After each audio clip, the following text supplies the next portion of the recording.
Hey, Sphinx. I'm 1 minute early, Sphinx. I am not late. Oh, did I actually fix the thing? Oh no, I didn't. It's still there. I still need to fix that. I was here and you weren't late.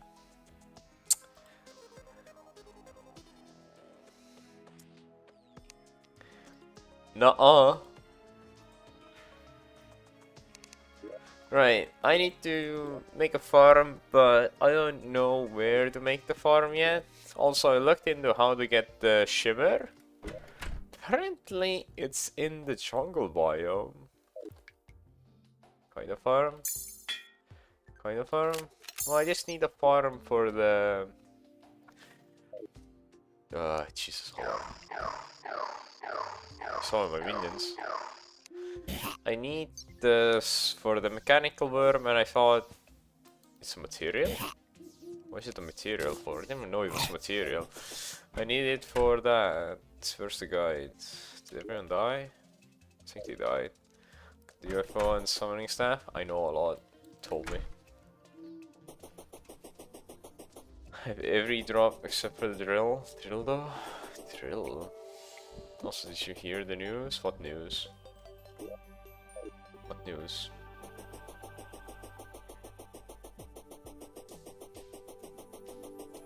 I should drill. I remember the razor. I don't remember how good it was. PoE 1? Oh no, I didn't hear anything about PoE 1. Why? What happened? Or what's happening?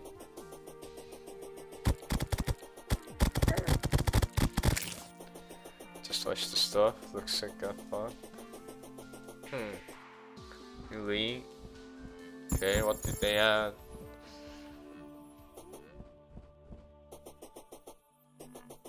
Is PoE2 dead? For now, yeah. Mercenaries? Oh, so they're copying Diablo 3 now. Or 4, I mean. Jesus.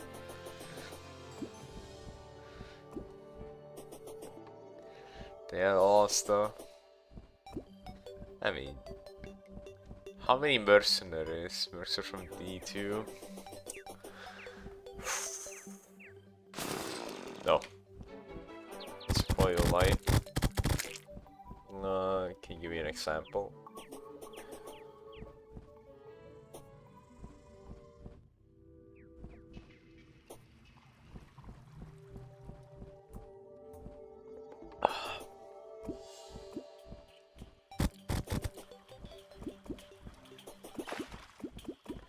Betrayal River? I don't even know what that is.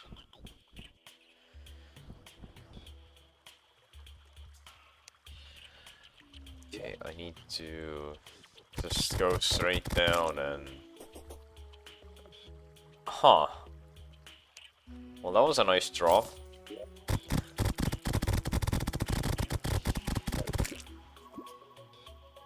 Immortal Syndicate. Immortal? Don't know what that is, so... That's amazing. I randomly came to the jungle and the first drop was a jungle key.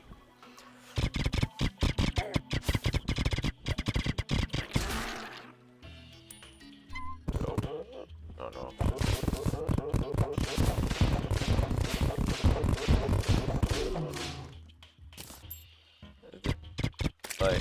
Like people you kill and word comes up and you can execute the people. I have no idea what you're saying.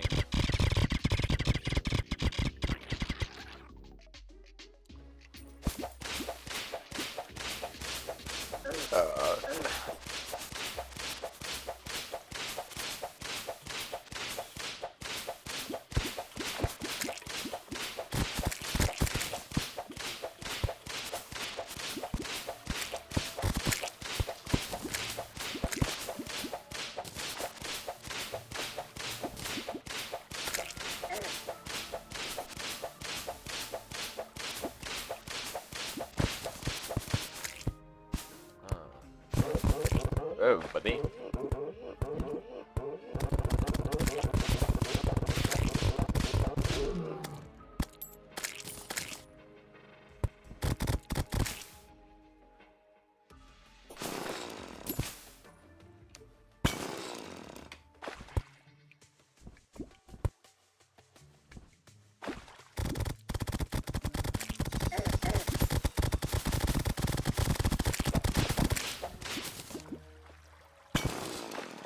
longish.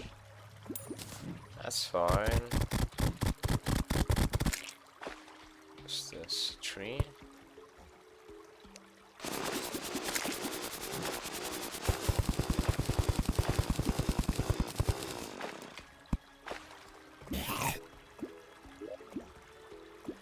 Oh! Downgrade.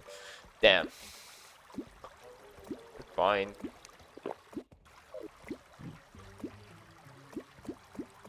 A little hype actually. Right, I mean, I'll watch it soonish. I'll do so. Then it's at 4 UFO games now. Yeah. Trying to see if I can find the shiver. Interesting marble biome. Or tree.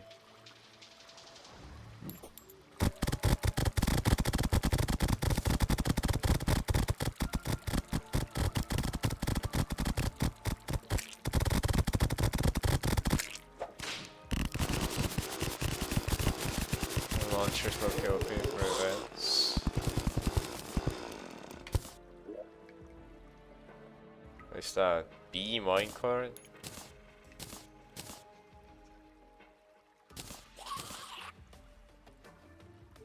Did you get the waterlogging boots yet? Nope. Gave up on farming them.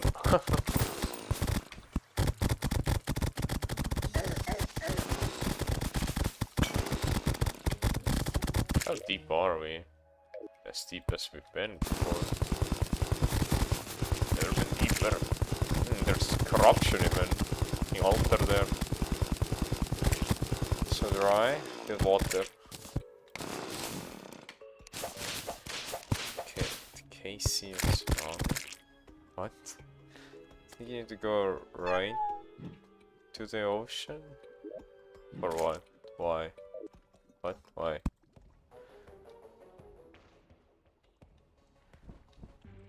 Killed fish on like 10 times, still no drop.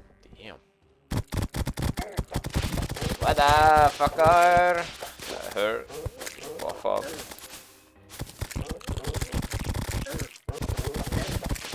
Coffee.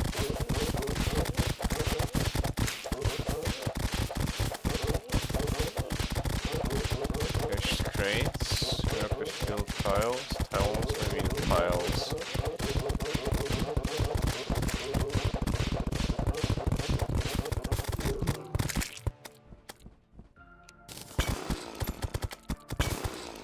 Ocean once you're getting palm crates. I was at the ocean.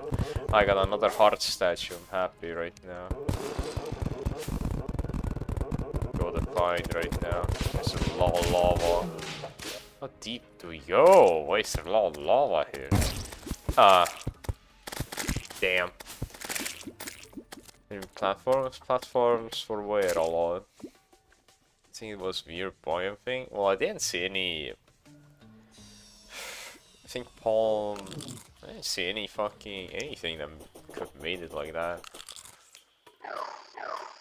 I had a feeling it was a trap chest, but you know, it is what it is. I think the biome was near the ocean.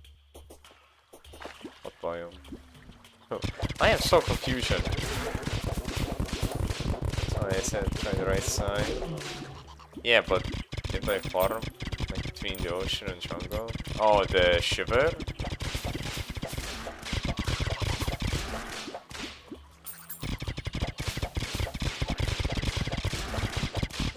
Can't believe there's so many enemies. This is the jungle, man. So many fucking enemies. Yep, I need to go back down.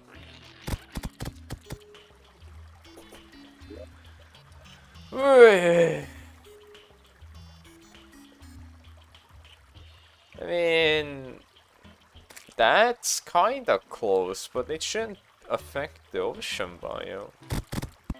Whoa! I'm moving.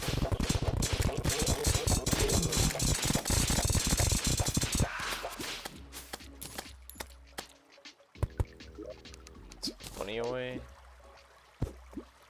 I'm building a summoner slash ranger build. Nice. summoner build. If you are gonna do it before Moonlord, then the best armor is gonna be the spider armor. Before that, you're not gonna get an upgrade. Do we go this way? I went this way.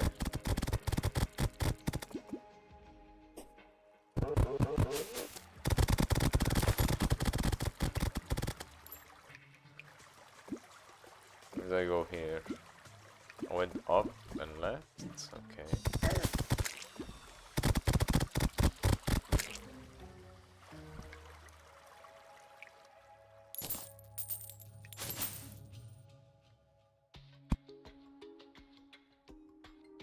This way. Building. Coffee. No chest? No chest. Okay, so that's spawned without a chest. Interesting. Our crystal. Press F3, Eric. Hold on, I can't. F3. Ah, okay. That's a quick set change. Let's go.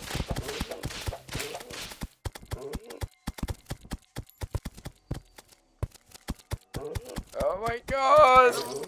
400 damage! Damn! Beamer fine for crates are just normal good ones. Just need to fish more, or maybe there are water chests you haven't open. I have all the water chests open. I mean, everything. Why are you here? Huh? Huh? Huh? No, this is the. Fucking. Why you take this guy's house? You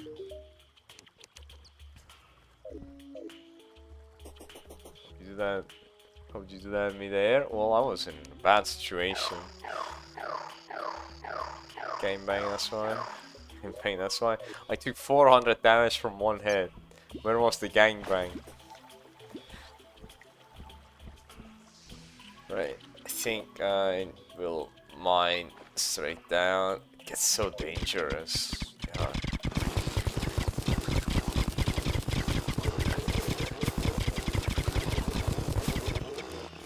Guy in the house.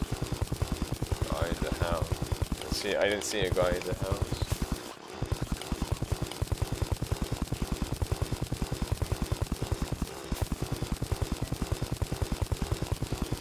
I am using the Orialchium drill.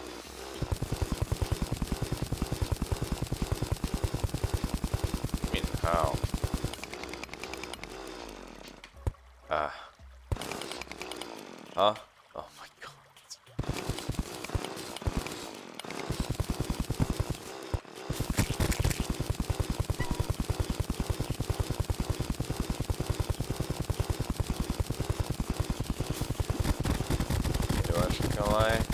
Well,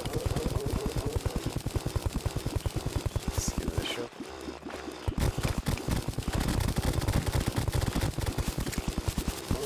Oh, chest.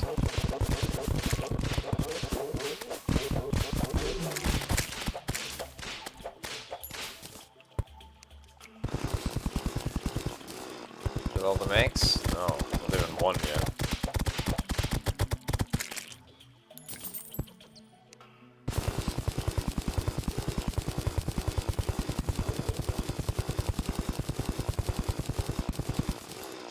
Indeed. Shotgun. Okay.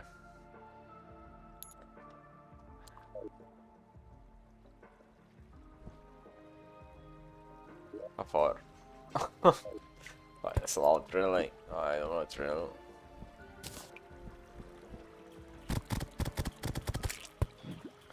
Working the goblin. Why? 60 fast from me again. Oh my god, he is expensive as hell. Sometimes he scams so good.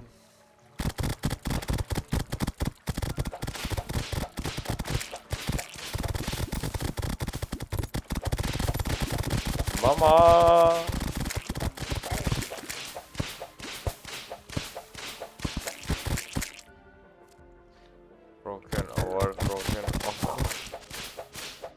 motherfucker.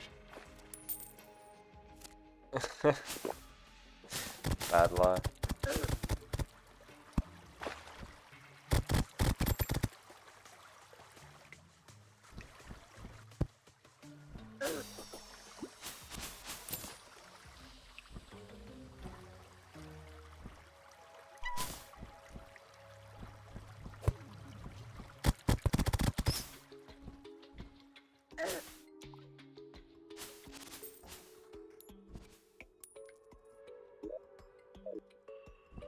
Okay.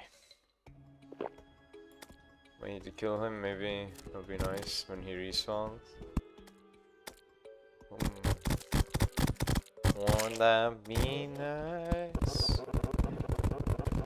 Try not to get my ass insta killed again. That has a star, I kinda wanna go there. That's 3 boulders, trap chests.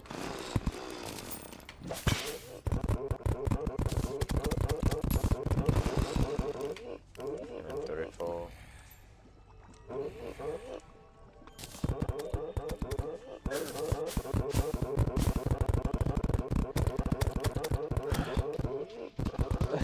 Get stream part thing in there and fire the measurement. Nice, yeah, that's good.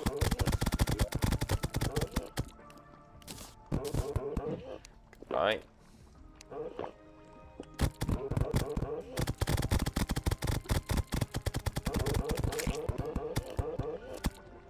God, this place is hell.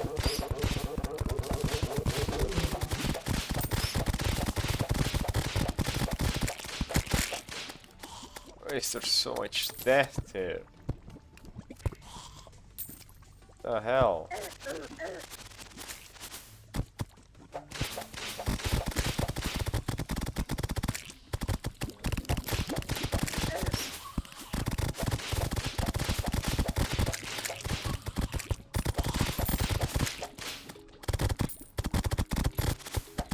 Where are you?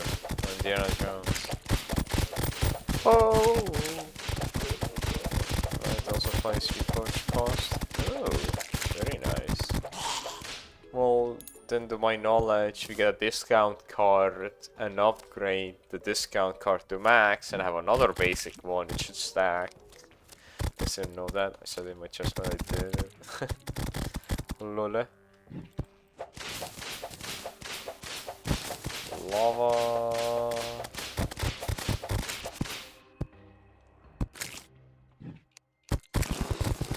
Straight down.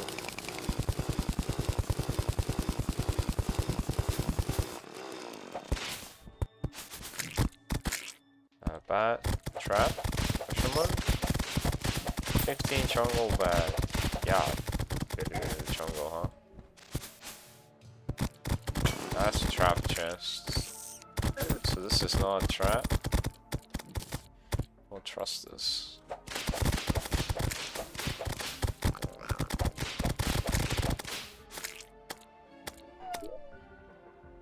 HP, that, gold.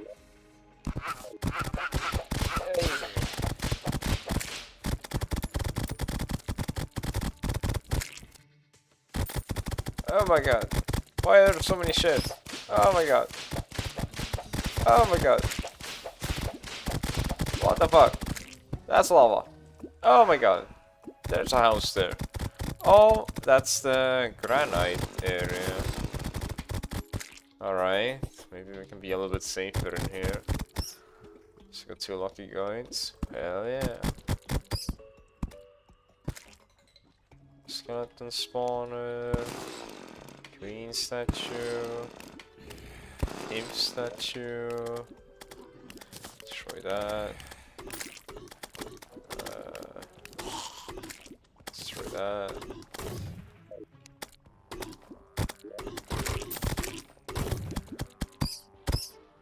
Nothing in here that interests me. How deep does this fucking jungle go? God damn.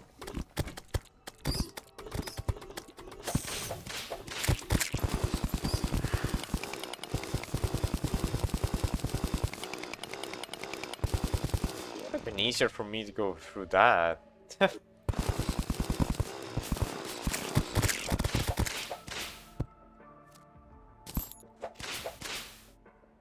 Something is going there. No plan.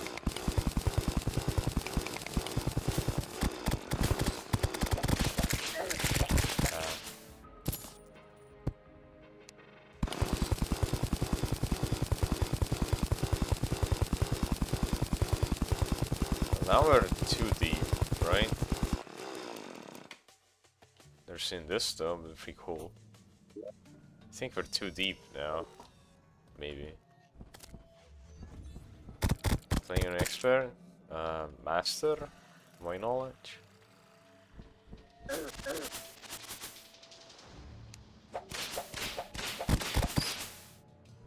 let's hog this way. Oh, that was me.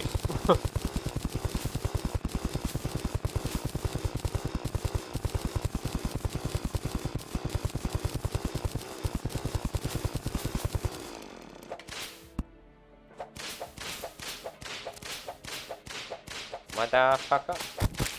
Yep.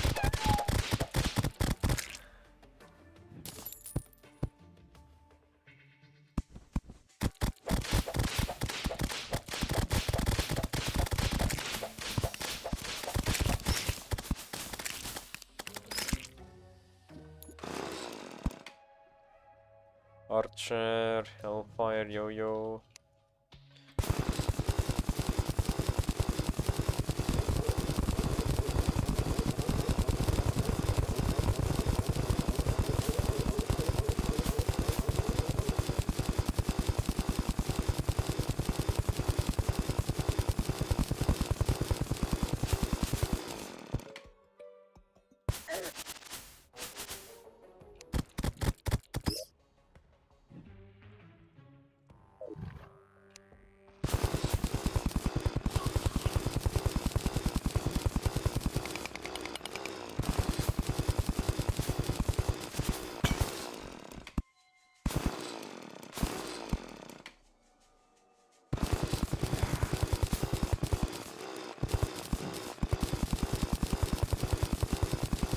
What's that?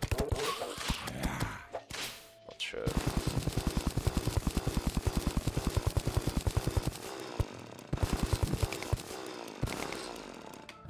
Realcam? No. No need.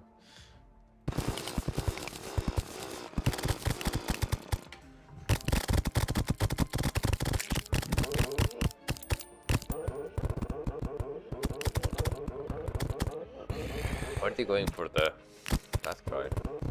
Huh.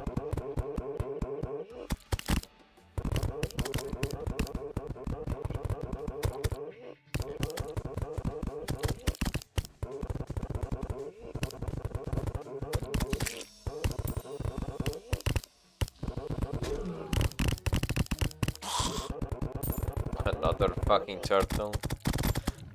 What the hell is that? Slime. Is solar eclipse post golem? Ooh, I don't even know. Good ask question.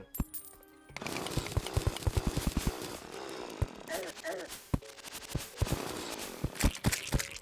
feel like it's post Plantera, cause when the dungeon changes, but the eclipse maybe. Maybe it was post Golem. But I feel like it was post Pantera.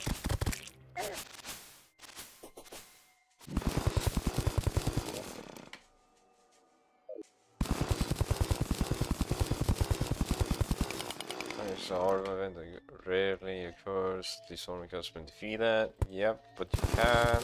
Okay. All that. Same. But there was a way to make it spawn in, I think, the night there. But I think you get the item only from the solar eclipse. Just gotta get lucky.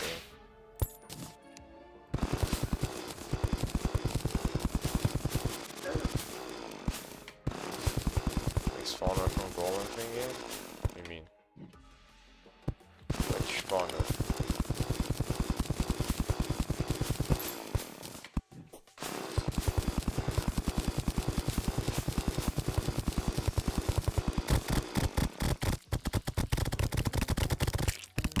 Wait!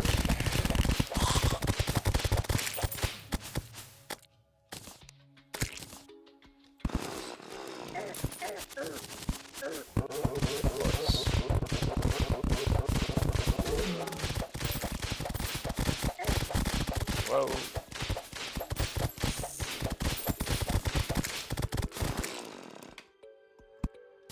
Small tablet. Ah, right. Yeah, that's how you get the can trigger the clips easier from that. Star statue, I'll take.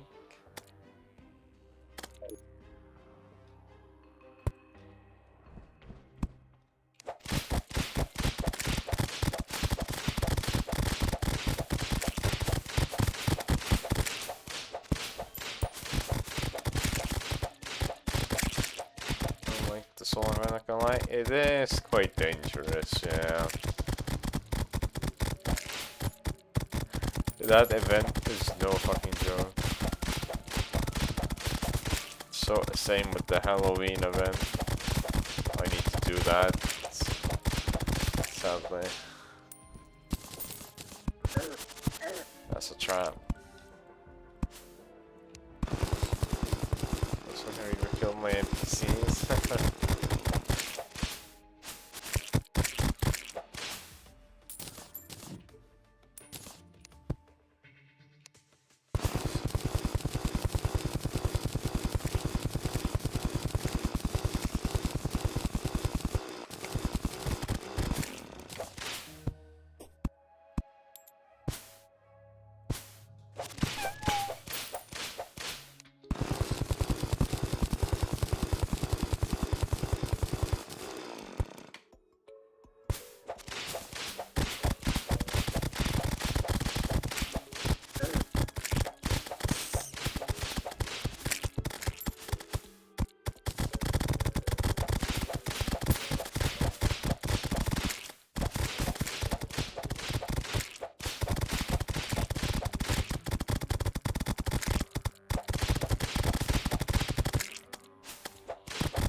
Oh, we're almost at the end. Holy. What's that? Look at that. Glow. Well, I've never seen that before.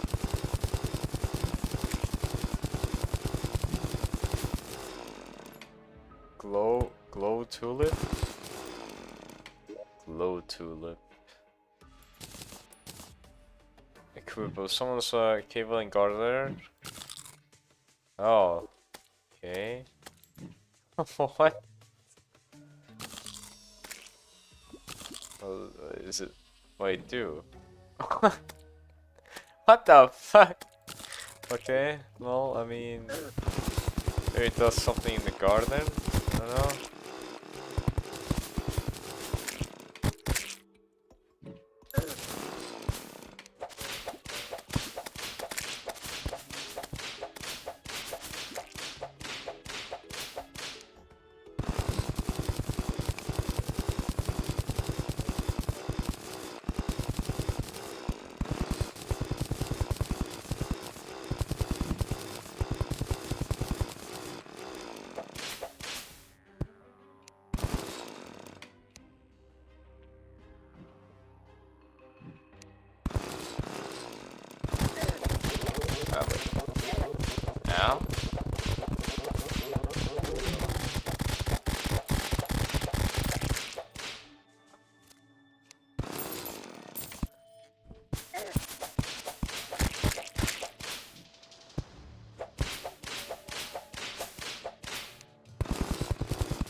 haven't seen any shimmer yet.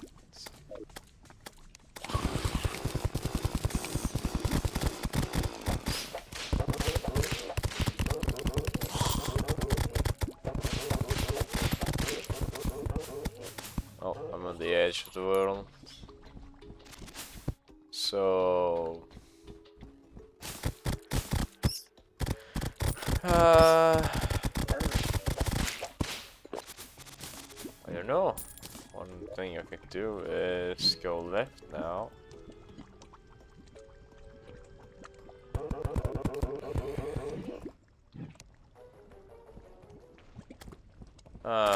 Captain Stony Dirt the pirate. Yes.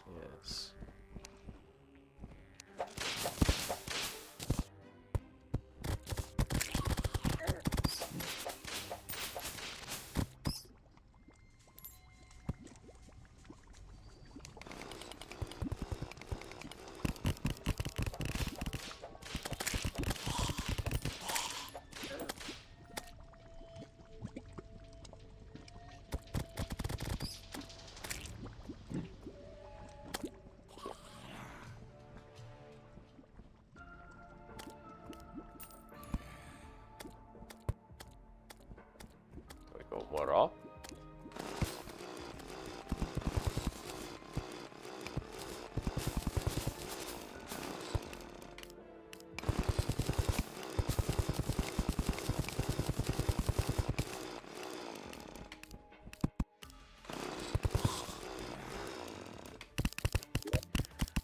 Wiki time. Terraria. Shimmer.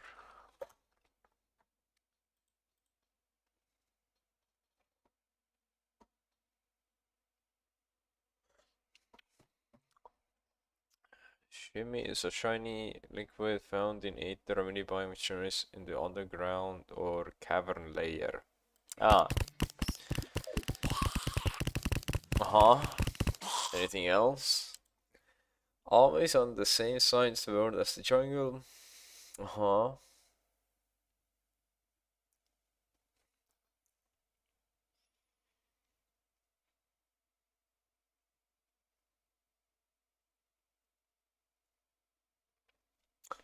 So, it's somewhere, is what you're telling me, right?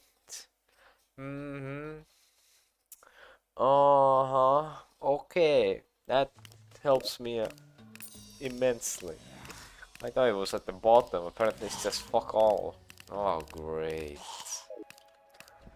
Well,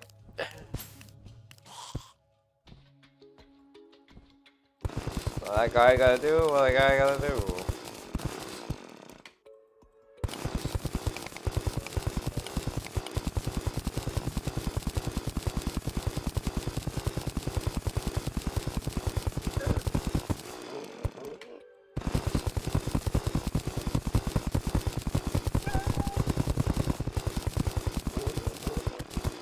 Right.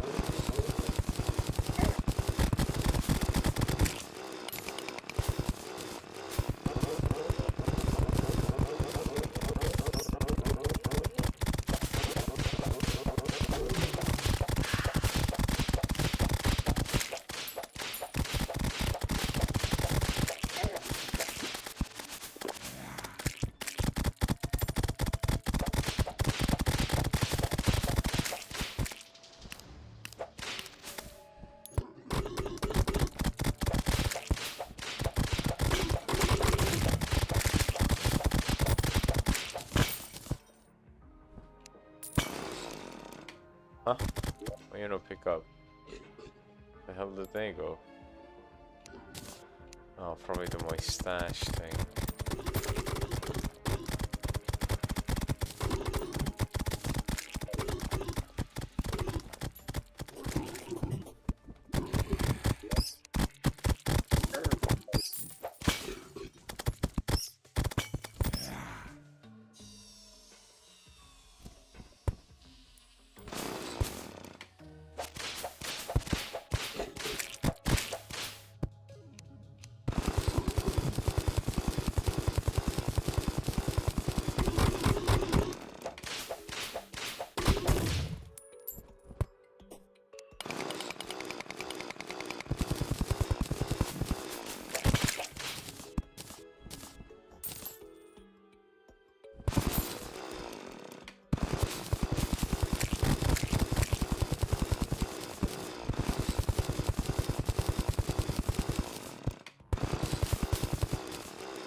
Oh, it's a trap. Good thing I sneezed. I've opened that.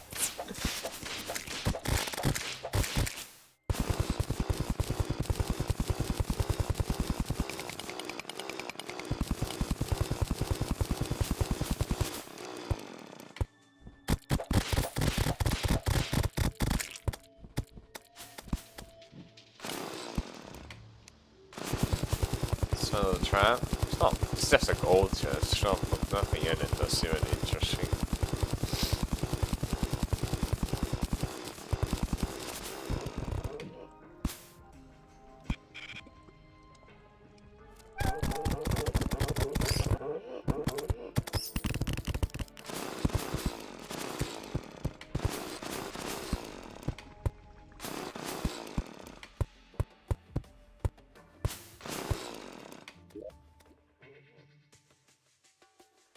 Money. Lucky got close to the extroverts. Damn. Bro, stop. You don't need that many.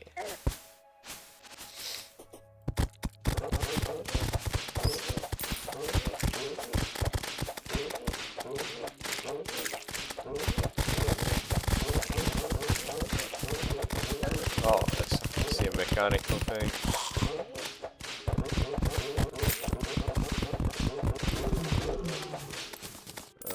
Here it is. Don't need bombs. Hell yeah.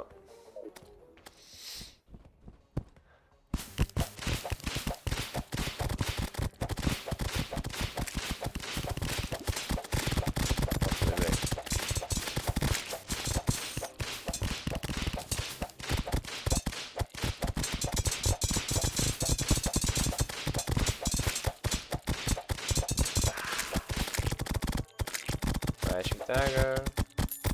Surface for 1 is 10 gold. So wait plan.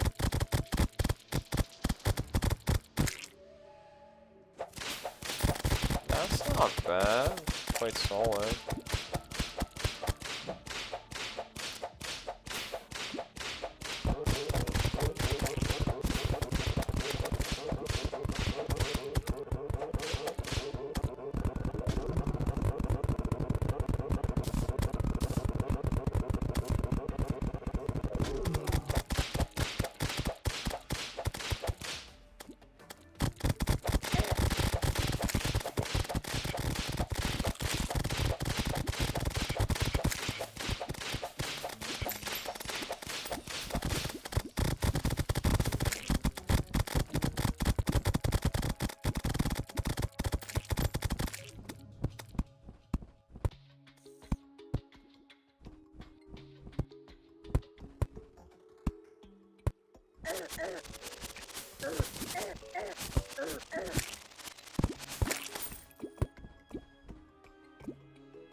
Skeletor or master is just what? Why?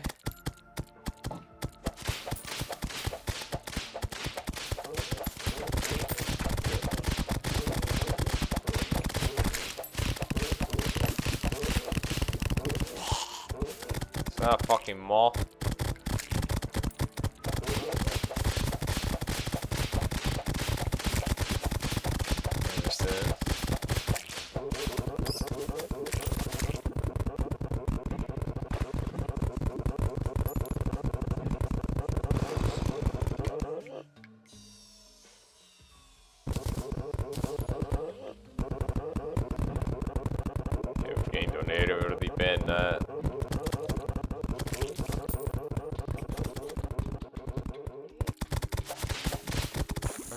$20 was going off again. seconds to this point.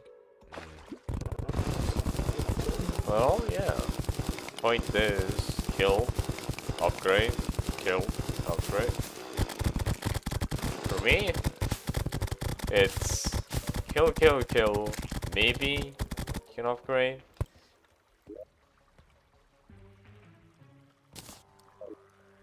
It's easier then. Let's say that. Sure, to be honest.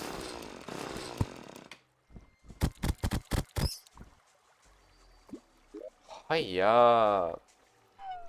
If I wanna find this fucking shiver, what the fuck? I have to explore the entire fucking jungle? Oh my god. You know, it ain't worth it. By the way, this was material, or is it material for? Okram's razor. It has no effect in this world. What the fuck? I spent looking away for like 8 hours straight, still didn't find it. Damn! Mithril anvil. I've never seen this. I think it's not consumable. It's maybe replaceable.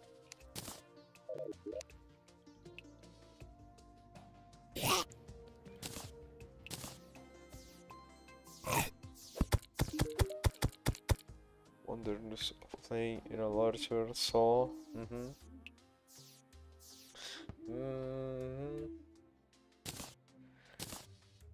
Turtle helmet. Look, 21 defense, 17, 27. That's... The helmet is fucking 4 times better than my fucking one. God damn. Got to do shiver sometime. It's gonna be cursed as hell.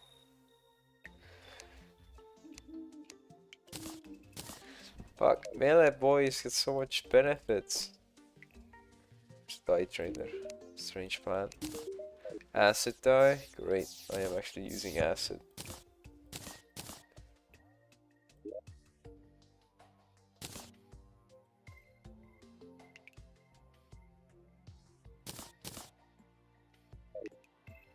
Just gonna say it, I'm a dynamite user.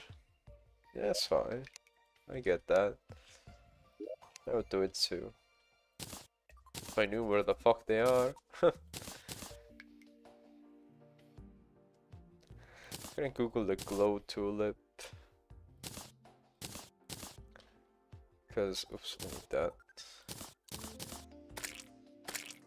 Okay. Glow tulip. Because I've never seen this pet before. I wonder if it does something special.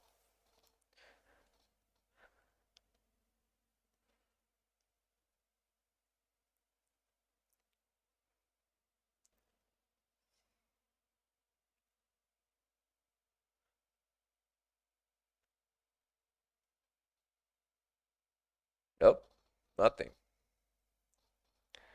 Okay. Well, I have the jungle key, so I'm gonna deal with that. Man, the corruption is spreading. I think I made it Empress of Light on daytime or on night.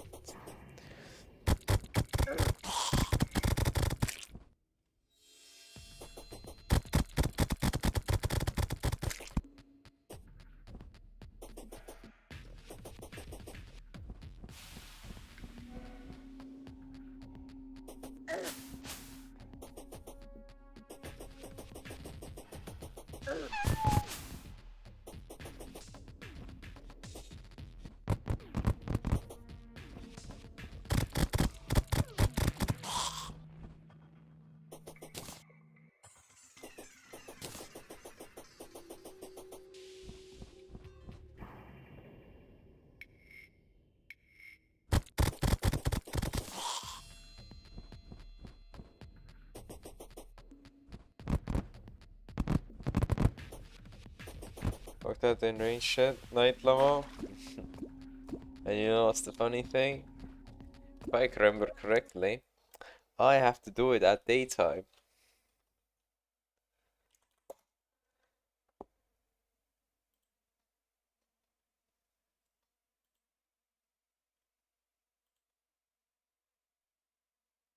Yep, I need to do it at daytime.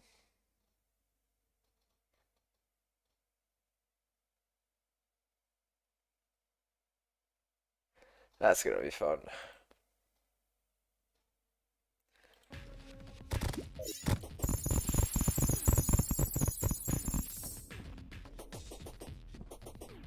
Should probably make a farm in the ice corruption setting. Because I need both of those keys. Well, I don't need them, but it would be useful.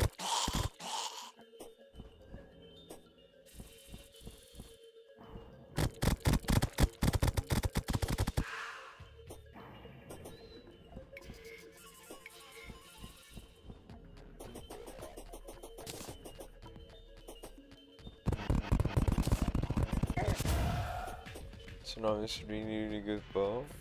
But no, I'm not really a range guy or a melee guy. I'm more of a summoner boy. Even useful post Moonlord. You say post Moonlord, but you even haven't killed Moonlord yet. So I should check my spawn. The bed.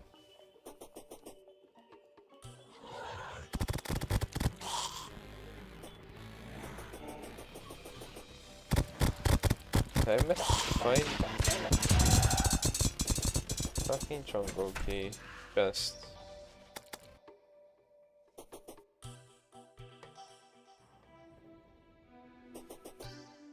Sure kill Moonlord 2017. 2016. That's different. That's different. You didn't do it now in the current run you're doing.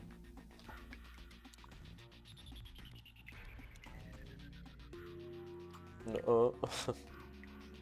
That's a hallowed key, I think.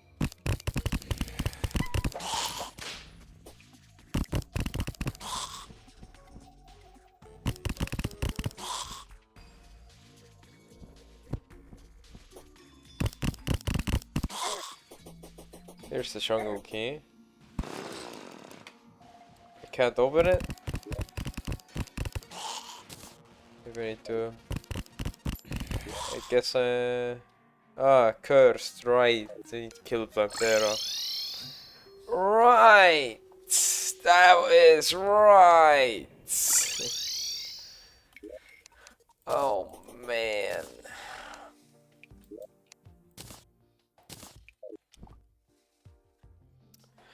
Key grind? Yeah, the key grind is tedious.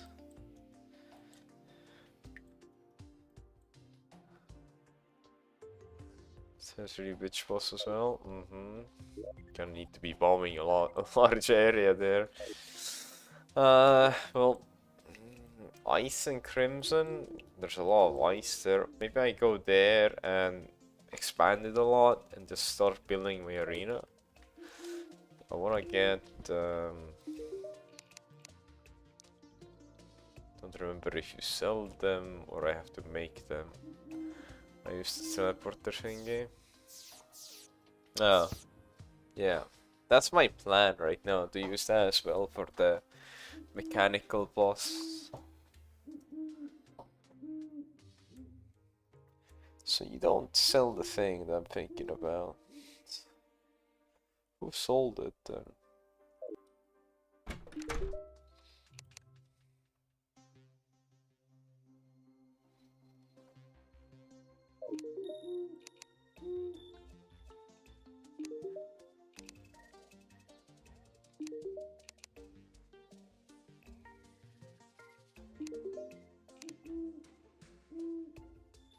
It's like being mixed for flying and on one set platform quantify tie.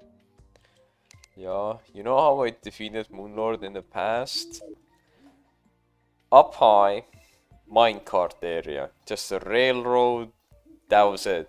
And all I did was while I was on the minecart, jump, jump, jump, jump. That's how I did it. Goblin army? Oh boy. Still looking if someone sells it. Sell a cannon. 300 damage.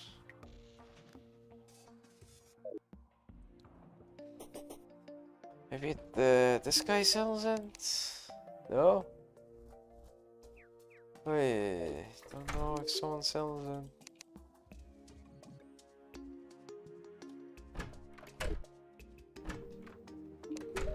Don't think anyone sells it.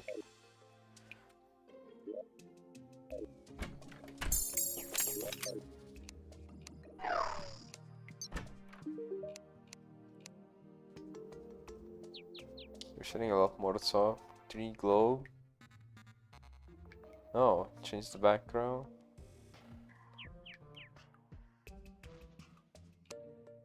Sons of Old Bunny. Oh, nice. They're here. Let's finish the boss. What?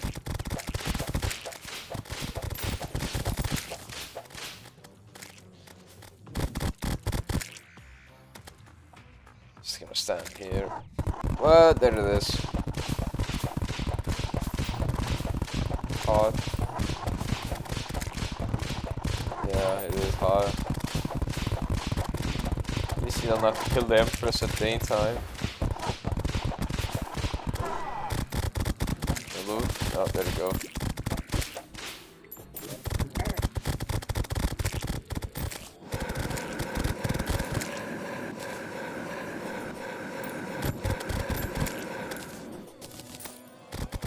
Right, bad not? Not bad. I think I need to treat the Empress. Still move the one, to be honest. Yeah, hold on. I mean, she has a bow. Don't know what that is. She can drop her. She has wings she can drop? Whoa. What is this? Yeah, like Tsunami Bear. I'm gonna read what this bow does though.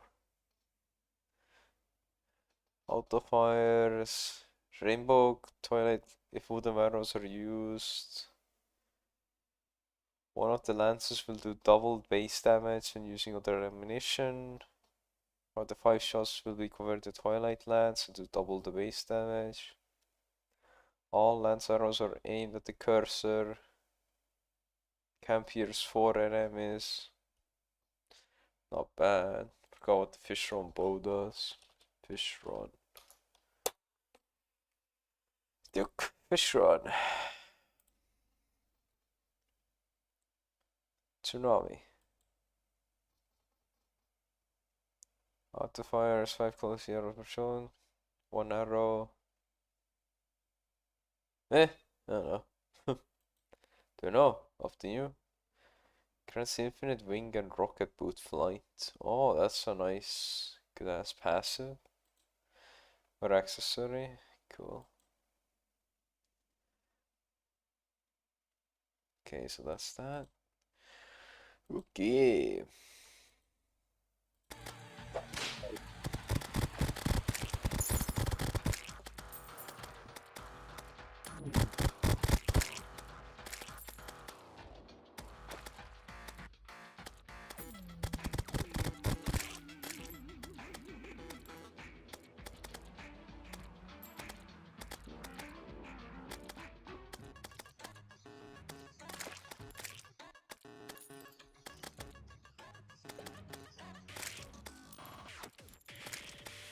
At least the thing with the shimmer is you can make it after killing the Moon Lord. So, I mean, it's so late, but still you can do it then.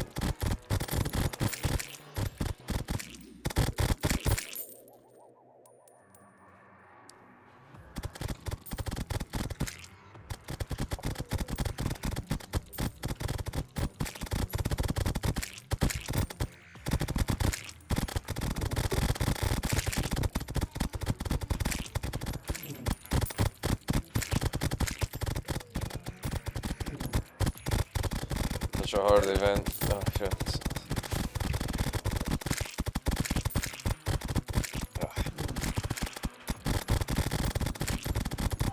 Yeah, can't be asked. So understandable.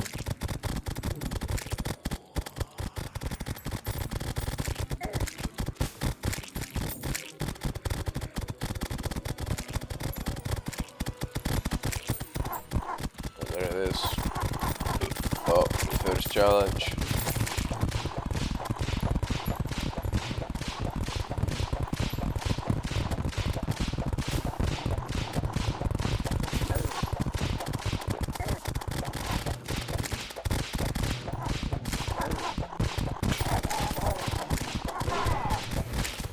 Another one. I win. Sweet.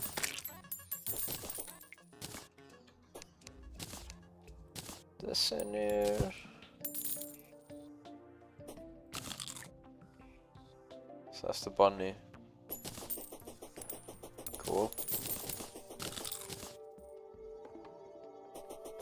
So one of these.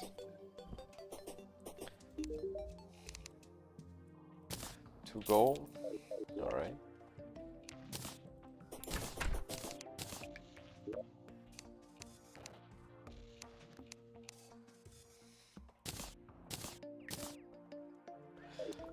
So I'll give you the triangle key because I can't use it.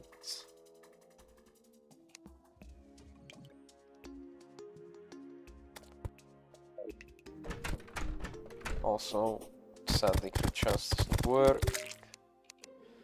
with the minions, so I need to reforage these. Take that.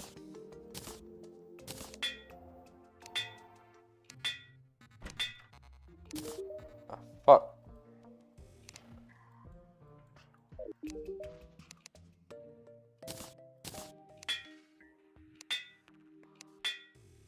Where the? Okay. Defense, damage, defense.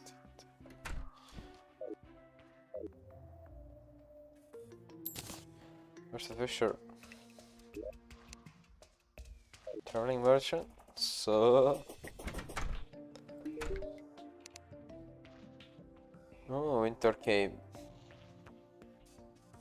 Coupler gears. The hell? Fake unicorn. Or I like the winter cape. Oh yeah. Swing. Right, anyone seen Fisher Boy?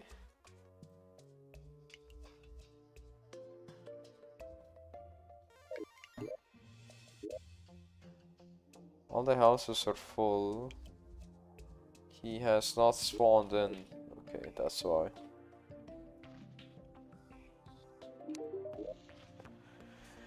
Well then.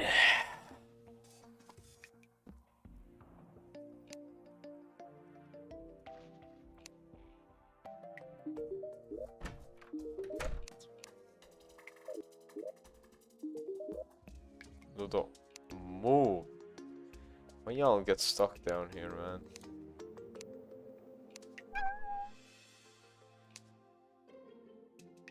Table, I need it. I'll take these as well.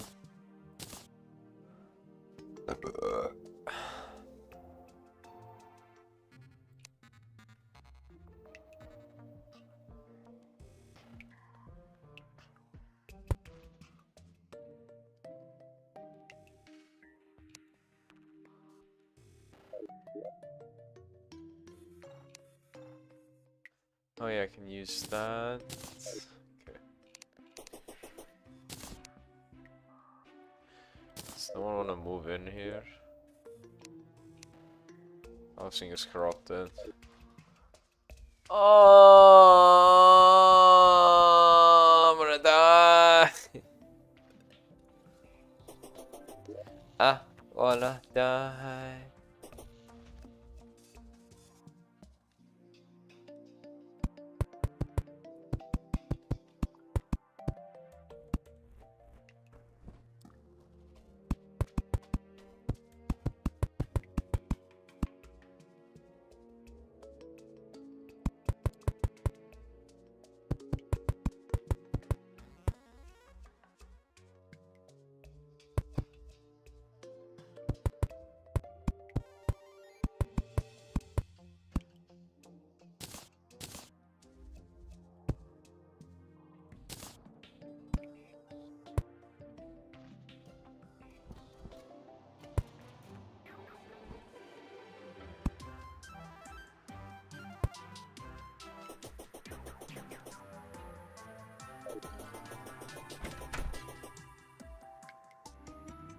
on. Oh, yo, guys fall down there, man. Okay. Right, I have...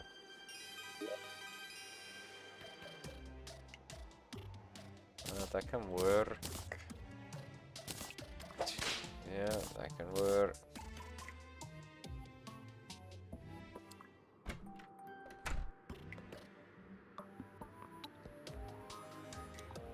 So I need more tables and more chairs. I think a sofa works, but I'll try.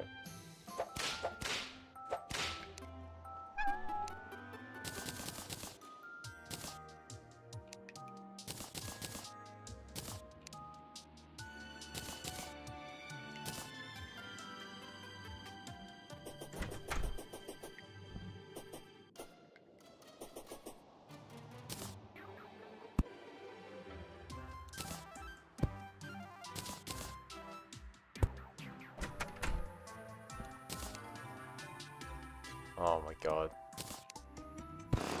Oh my god.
Oh.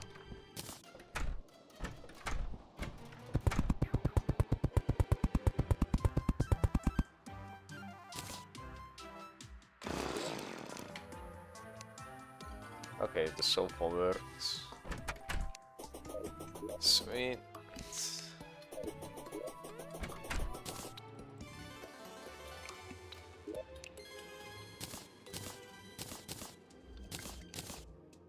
Angler. Perfect. For the end of the day. Excellent. Oh, my man.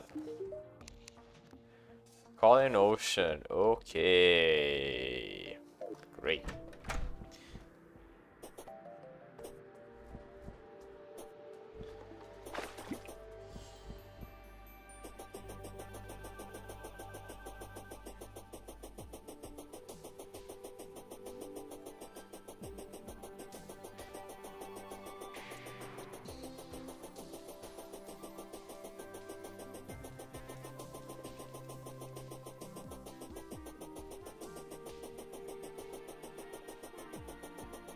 Ah.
Excellent. Pax Factor is back.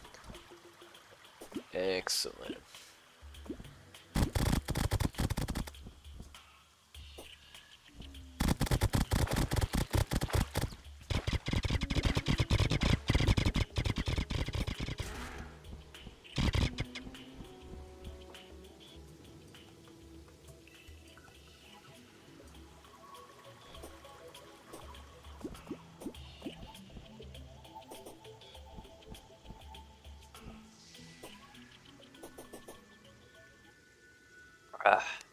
Shouldn't roll down. Oh, Blood Moon and the boss. What the hell? What the fuck?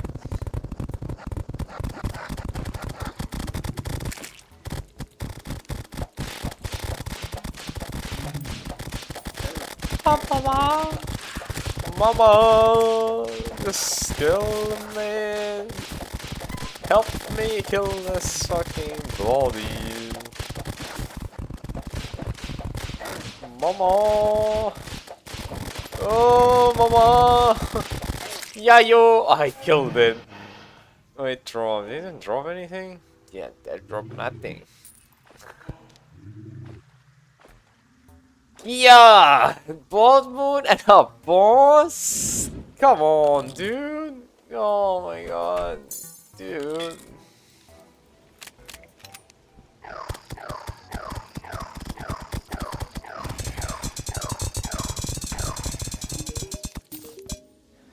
Masturbate, summer potion, great.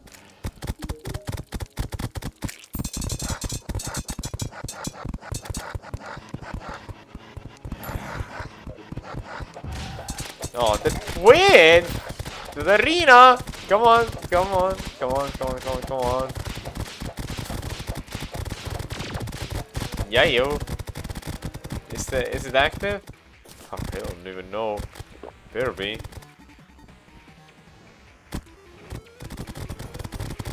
It's not active. Crazy. Not fucking active. At least the art statues is not also active. God help me. God damn it! Please!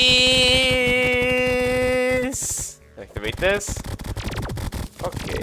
Oh my god. Can you save me? I should set it to 1 second. Hallelujah.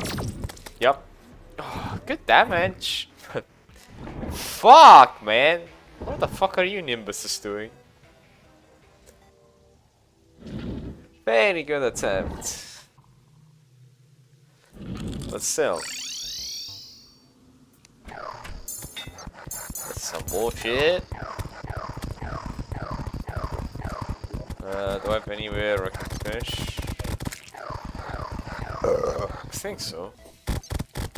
Fish here, right?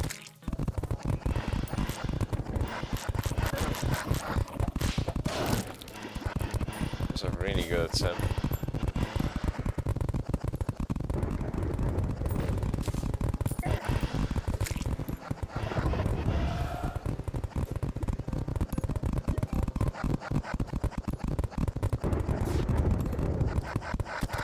Yo, why did you spawn in?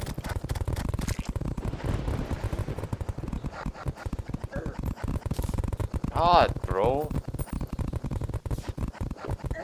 Oh my god, I'm gonna fucking die.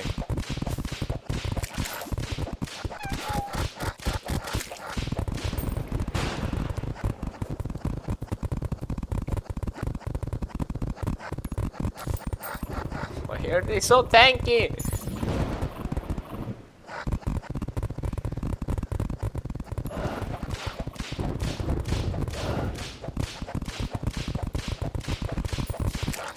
Oh my god. Stop shooting at me, you piece of shit.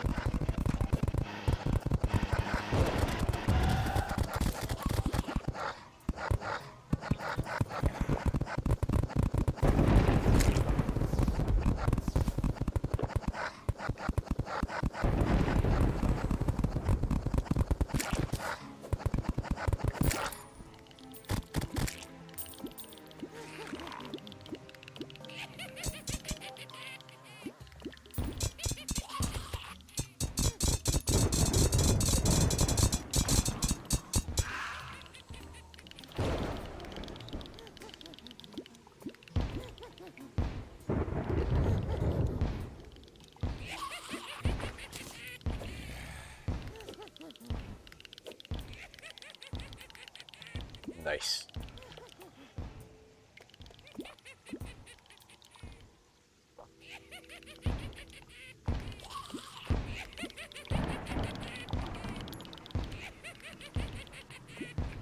Wandering eye fish. Nope. Not what I wanted. Just got trigger happy. God damn it. Can't believe I got the double dip, man. Blood moon and fucking twins.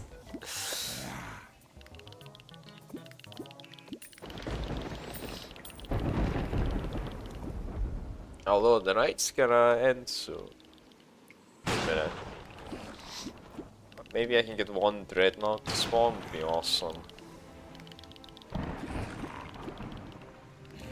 Mini ass zombie.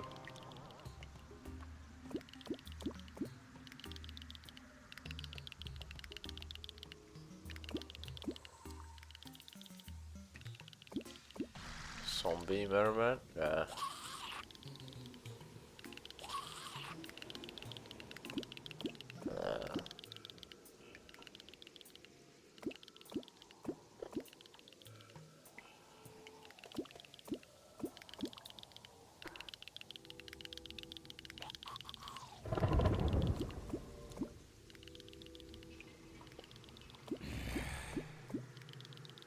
Being scams.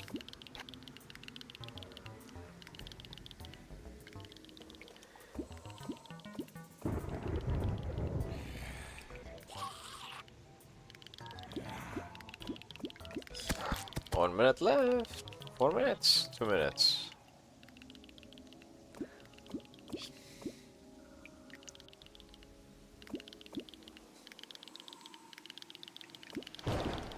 Wandering eye fish. Does not spawn.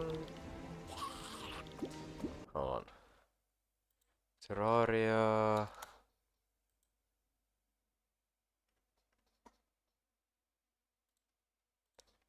Dread.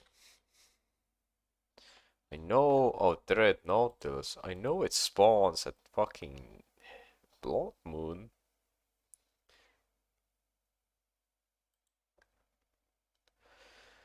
Summoned by fishing during Blood Moon in hard mode.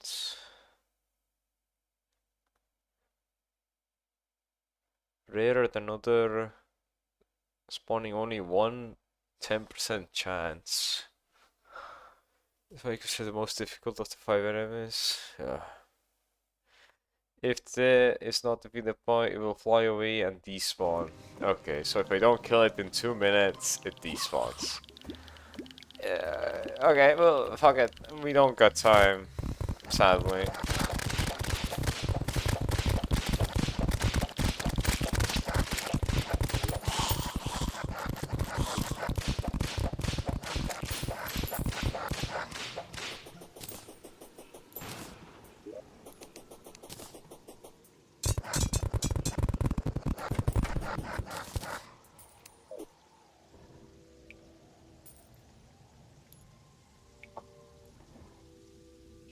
Yep.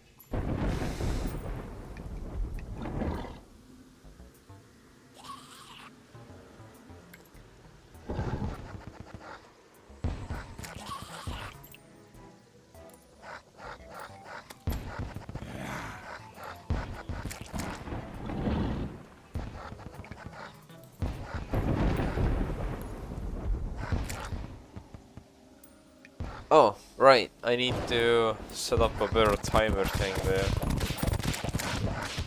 So that's definitely something I'm gonna do.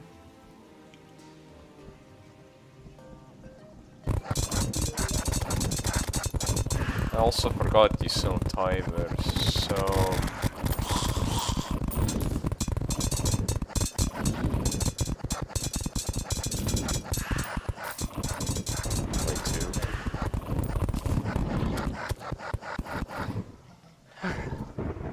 definitely try it out on night, the next night. Try out the twins at least. Really good at scent, but no cigar.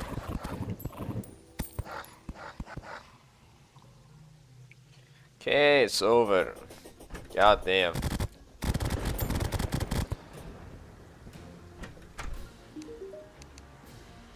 sky lakes and surface.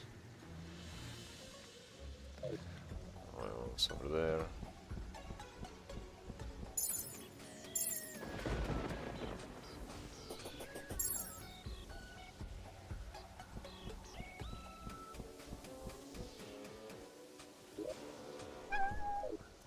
Too far to reach it.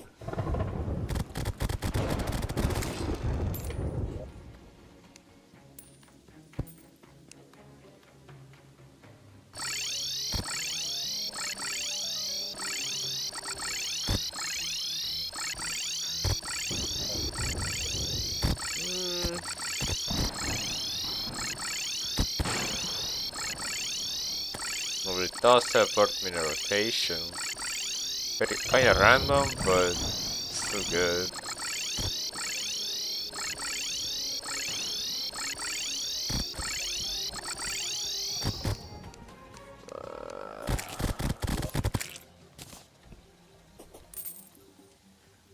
Okay. It's all hard statues, what the hell? What the fuck?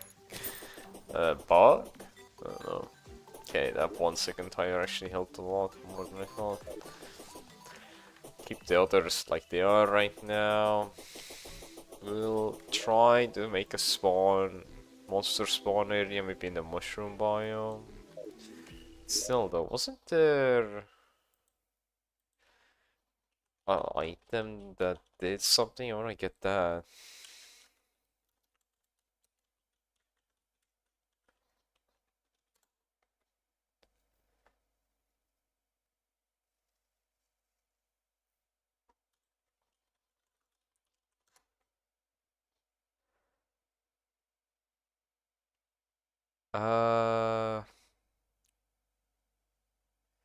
You can't repeat the voice to replace them. Just remove them, breaking the floor. Horizontally. Conveyor belt. How do I get the conveyor belt? Steam bunker. Well, till then, not gonna be able to get that.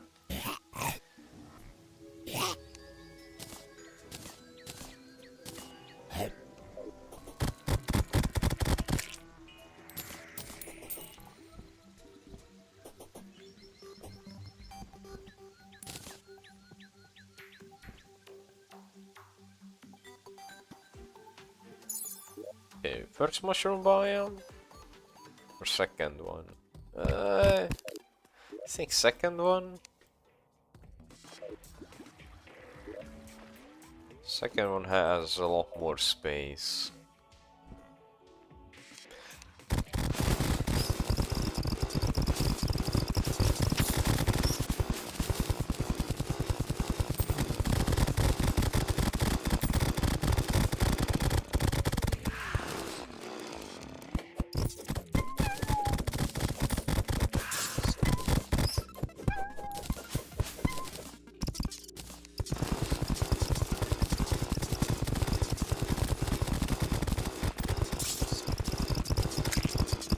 God.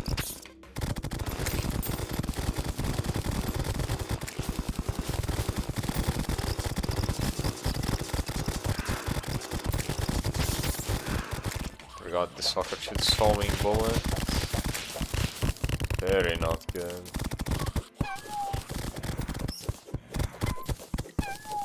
Maybe the jungle isn't the best idea then. The mushroom. How big am I gonna make this? I need to be off screen. Shit I don't need to see.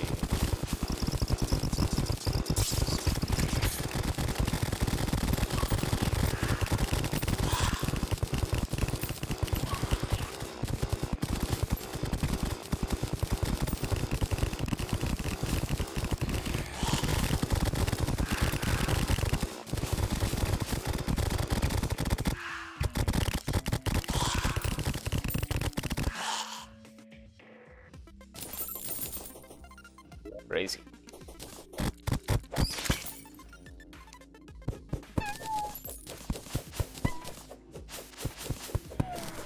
My terraform this whole area. Hey, my guy. Still anything fun? No. Okay.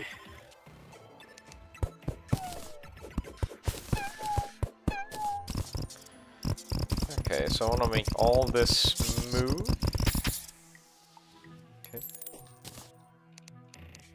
A little truffle worm. Glowing snail.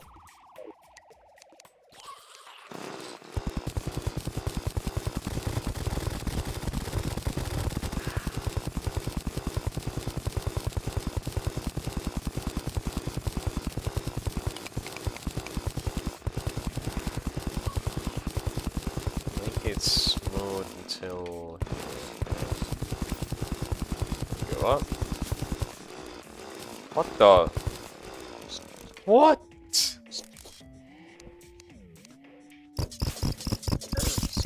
The hell was that?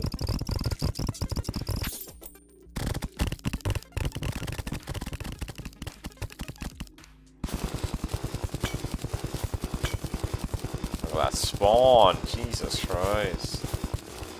Crazy. Yoza.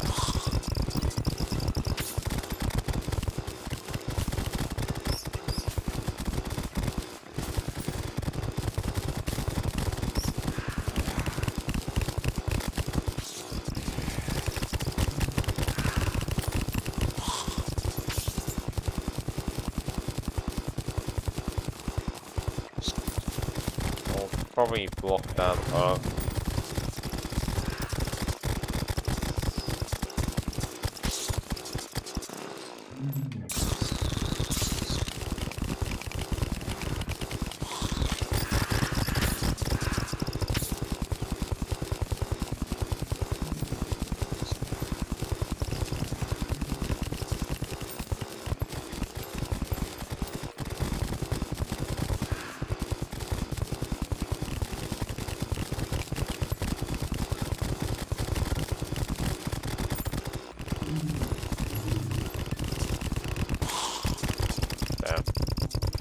Proxy got killed.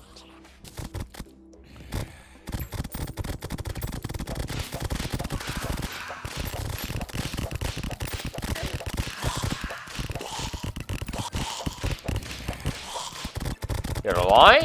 You respawn? Motherfucker, you died and respawn? Bro. You say you died with my 2 whole lives.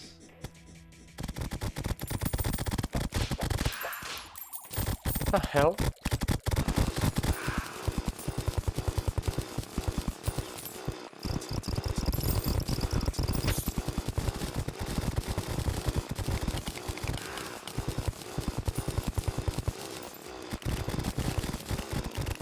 Okay, try to close this hole up.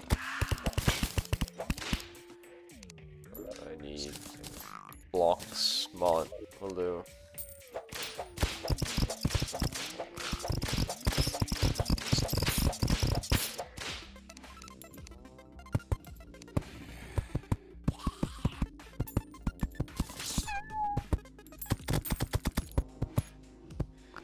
This is scary.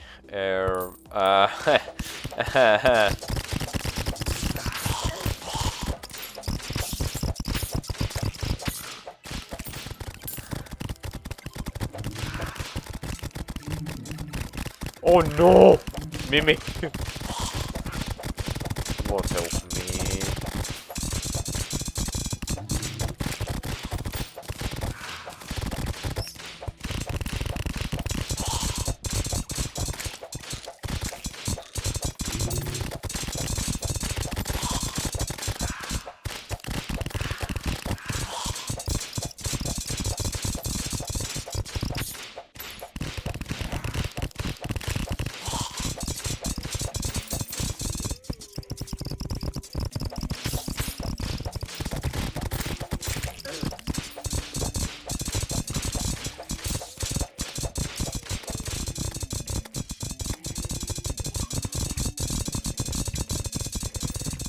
Not that guy dropped, but I know it's supposed to be some kind of good shit. Not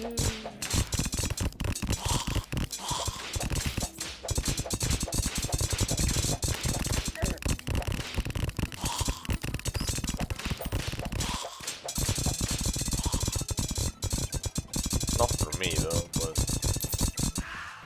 fucking hell. Lemonade hook.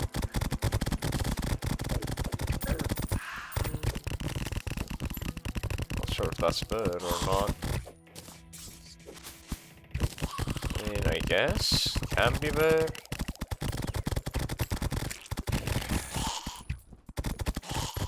Ow. Fucking archers. Let me finish building this, please. Don't you start shooting my ass down.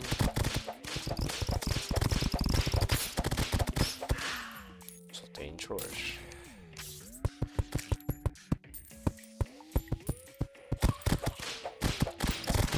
Help. Oh my god.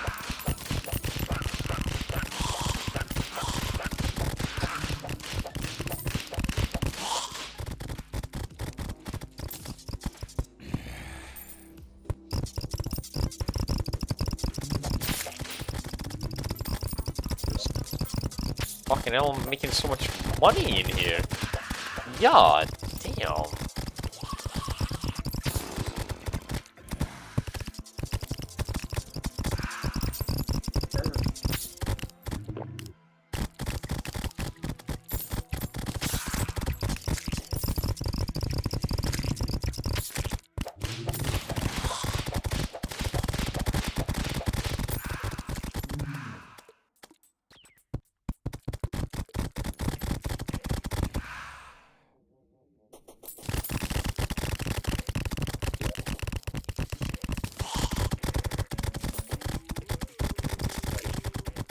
Okay, now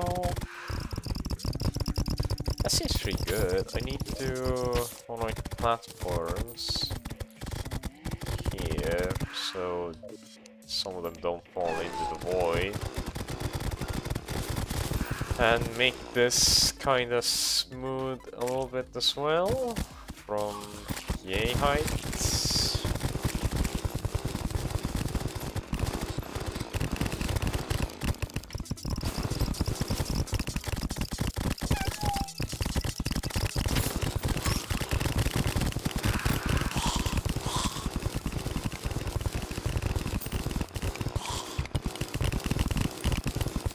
Right, can that be blocked by... Yes, perfect, okay, so I know how to deal with them.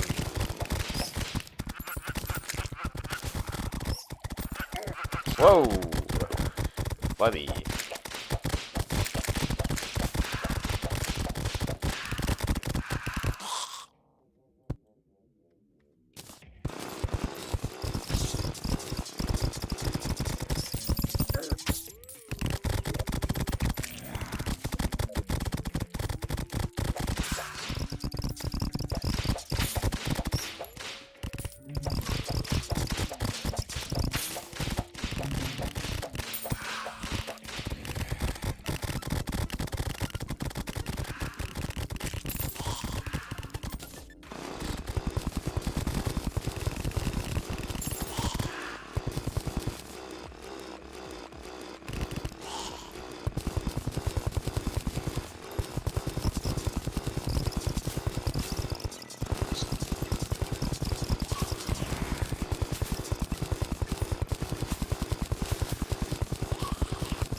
Seems good. I wanna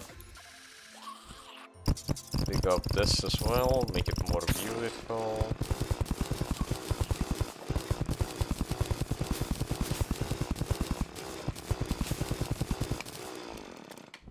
Yay high. Dirt.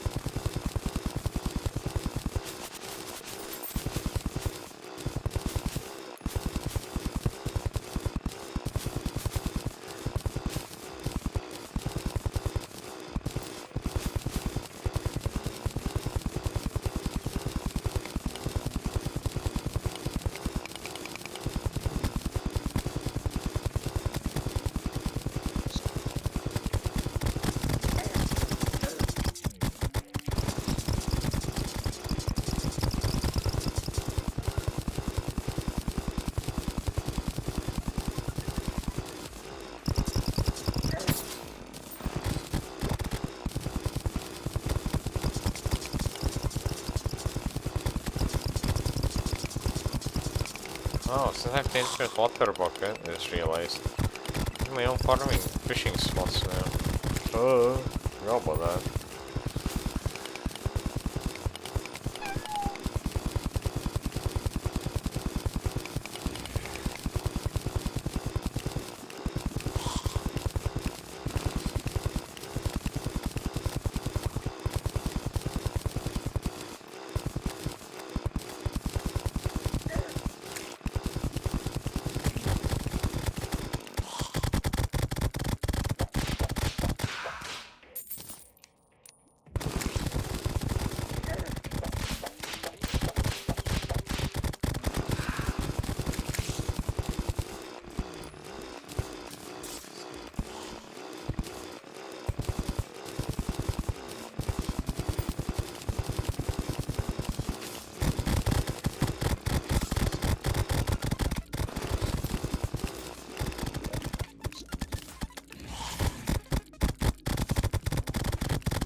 Holy money!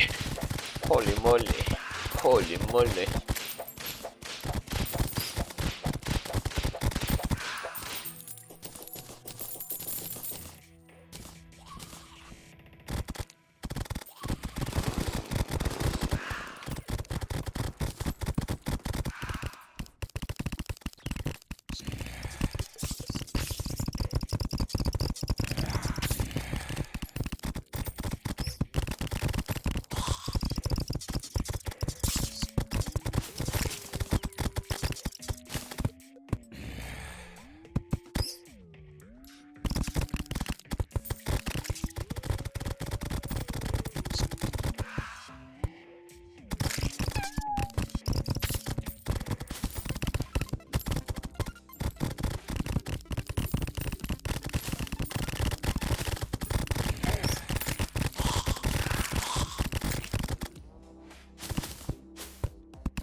Oh, nice.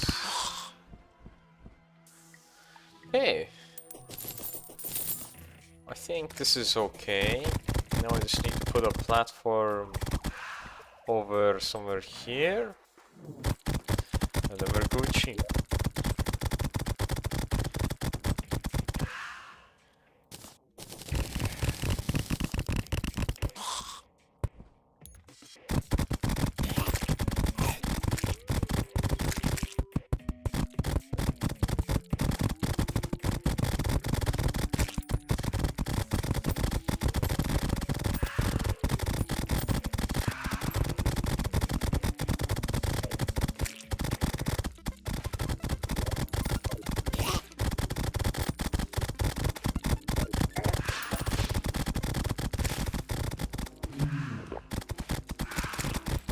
Wait, remove the platform. All of the area is connected right now, which is something I don't want.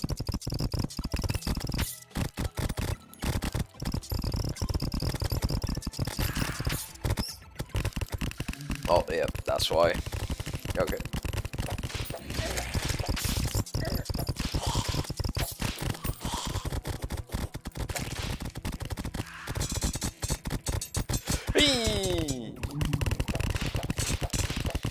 Hey!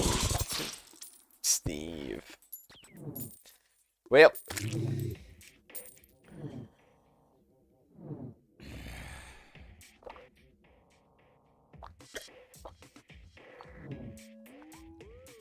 Shit, why did I say Steve?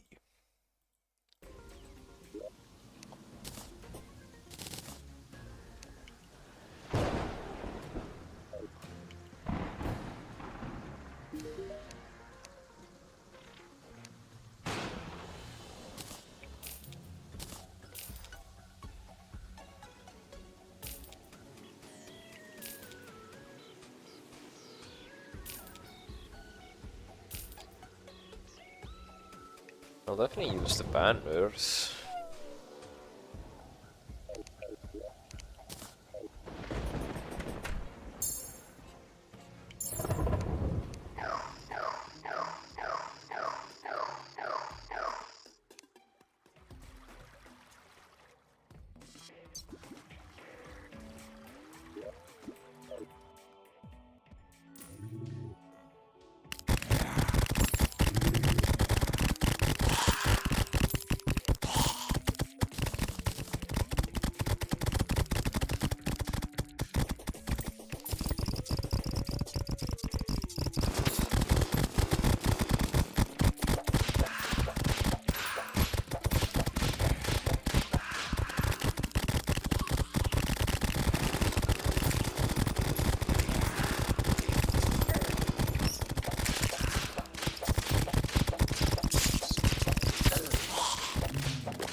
Can't see, are my controls reversed? Oh boy.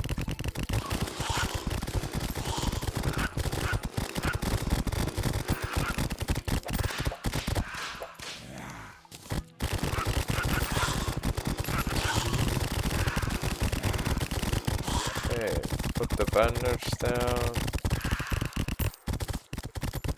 So increase the damage they take. Oh my god, archers, please. Can they even reach? Nope. Good.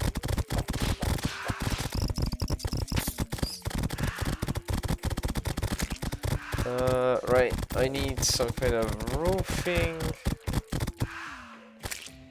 Jesus. Like that. Now I'm safe.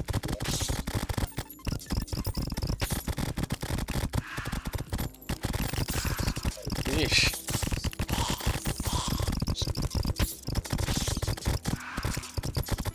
Nope, that's not good. Although that missed. Flying enemies are trying to get to me. They can't. Right now they haven't. Oh, okay. That archer. Not good.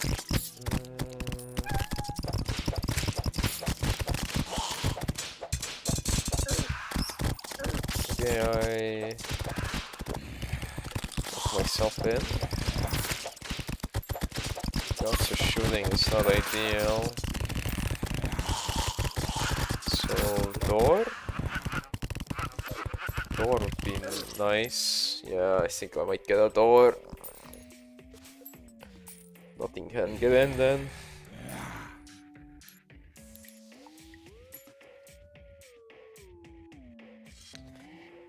Definitely a door. La torre. Mi amor. It's the fishing quest.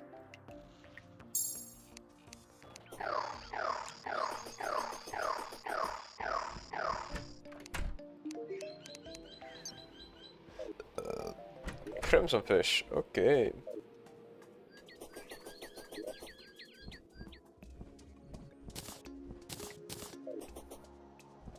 Oh, crimson already starts here. Could be a water spot somewhere randomly. Like here, yeah.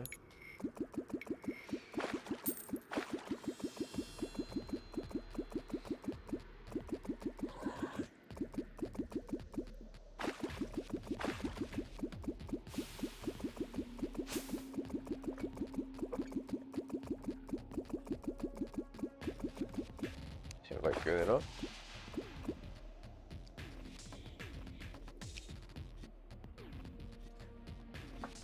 All the quest said is it needed to be in Crimson. I think this is big enough water area. Hopefully. Yep. Got crimson fish. If I get chunk, that means it's not big enough.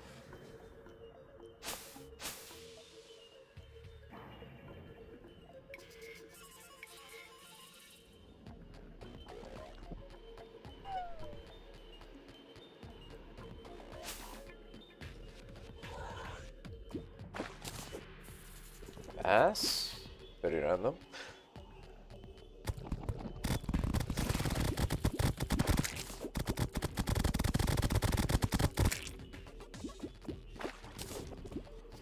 Why am I getting bass?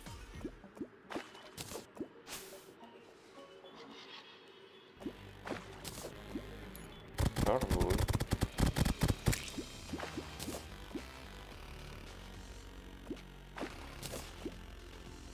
Oh.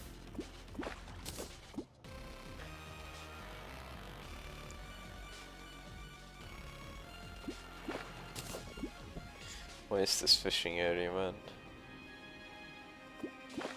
There it is. What's that? Money? Goldfish trophy? Here you go, buddy.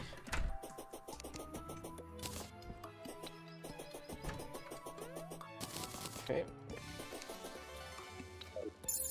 Going down there. Placing a door. Need to place some blocks as well.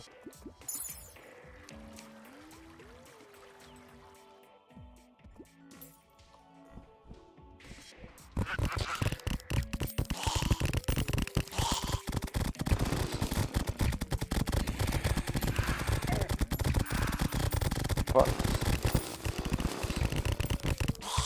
Me, you fucking archer. Stop it. Trying to build. Stop it. Haha, now try shooting me, you motherfucker. Safe and sound. This. That as well. This. Alright. Now I'm safe from the fucking archers.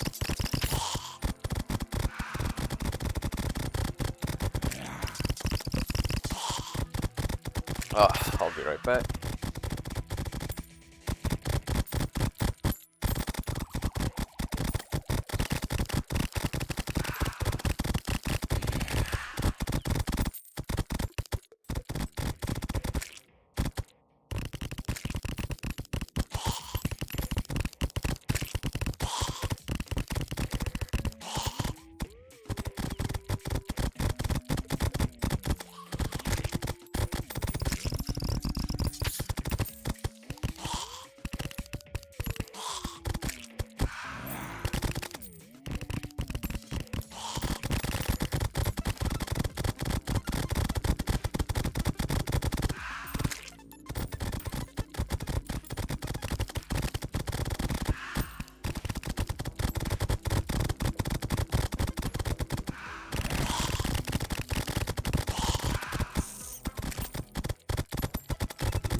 I'm back and I see something I don't like.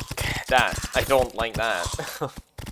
Also, I should place this one block here.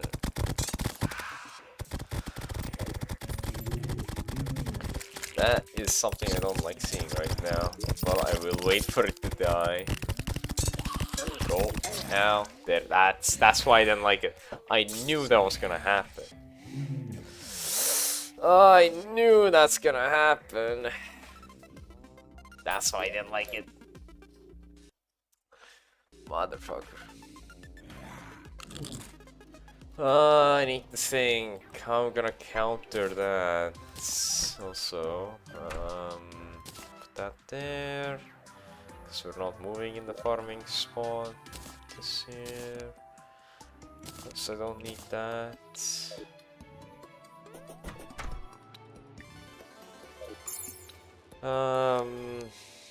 Hey. This thing. That guy can go through blocks. That is the biggest problem.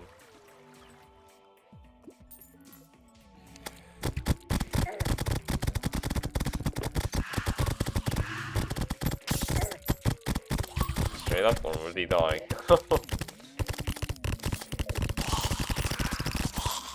Whoever's down there, I need to die. So how do I counter that? One way is, I guess, having immunity frames, having something really weak try to kill me. That should be fine.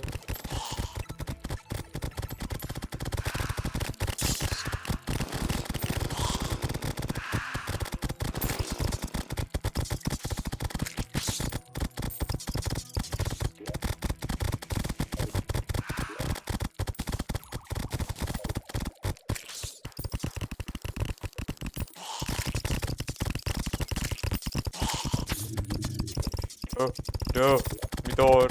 Way back. You can't? Oh. Didn't know that.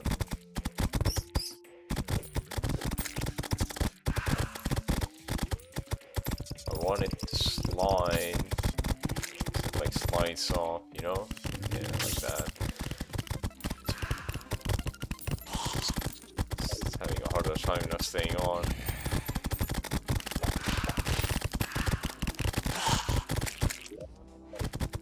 Please kill the thing above me.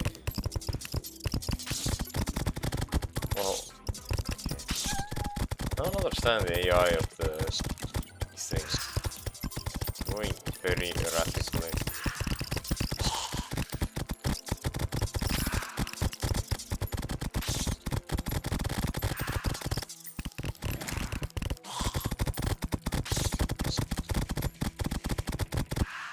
AI passing these suckers. Just one hit. Come on. 3 hits, my friend.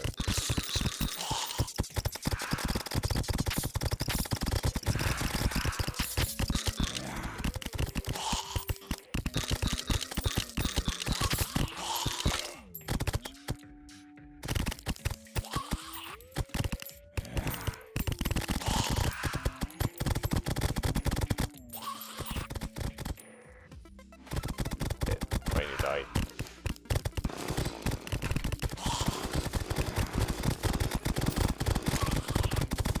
Holy moly. No! What the fuck? Come on, man. This is such a dangerous farm. I need more damage. God, I need more damage. It's an okay farm. See that? But it's so goddamn dangerous.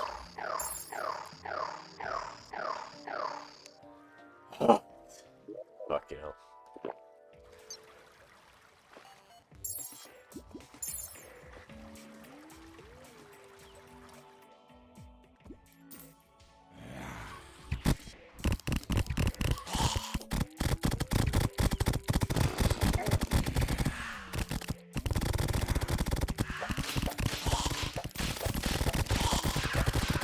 blue. So I need to make. I need to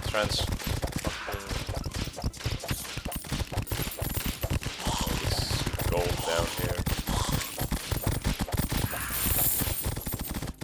71 plant?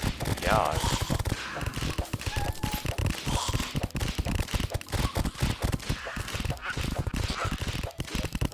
Alright. Solid. They have that, right? Must have been killed. What happened? Most valuable ore.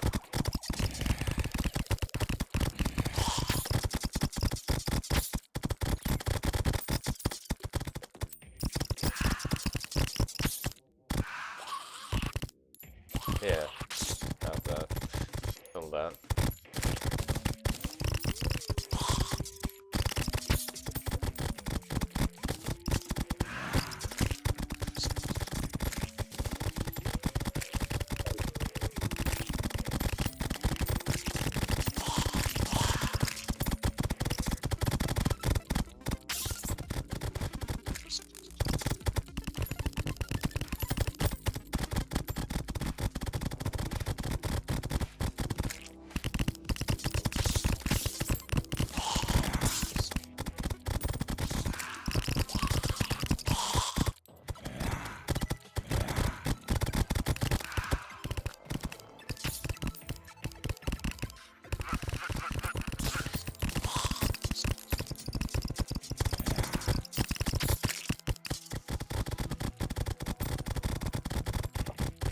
So we'll take a small break right now. Watch the videos.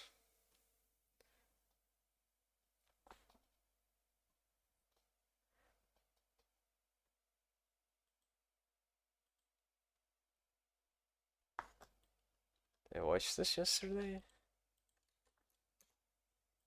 I want you to have my house. Oh yeah, I did watch that yesterday. What's this? Yo, what the? Who's this guy? Huh? These are cute. How many CCs you got on these? Like 400? Yeah, well, I measure my shit in cubic inches. You could be riding right now? It's pouring out. Yeah, rain never bothers me much. Unlike you guys, then you're gonna go hit your baits. It's hanging out, man. Yo, what the? Who's this guy? Huh? These are cute. How many CCs you got?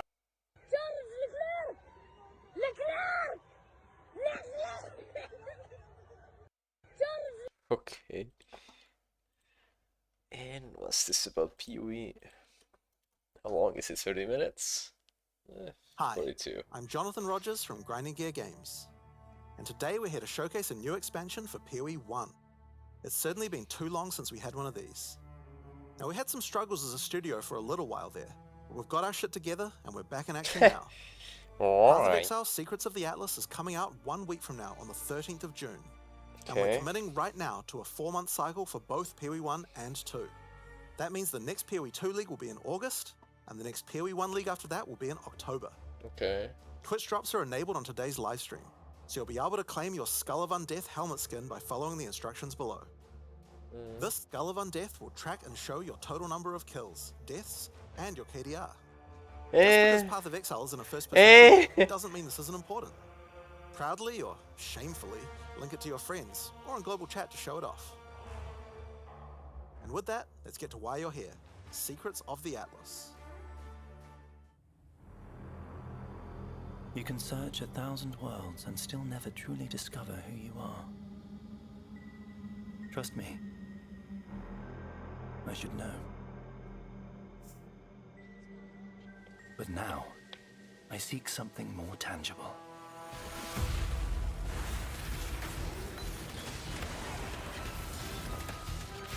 Someone I care for, trapped within the Atlas.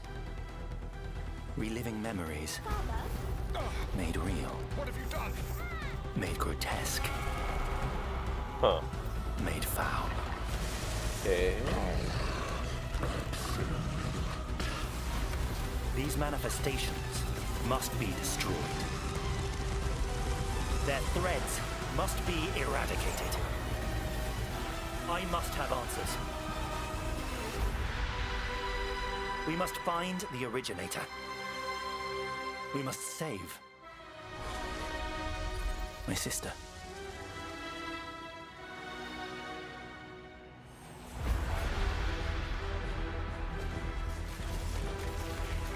Great game mechanics. The power is an illusion made real.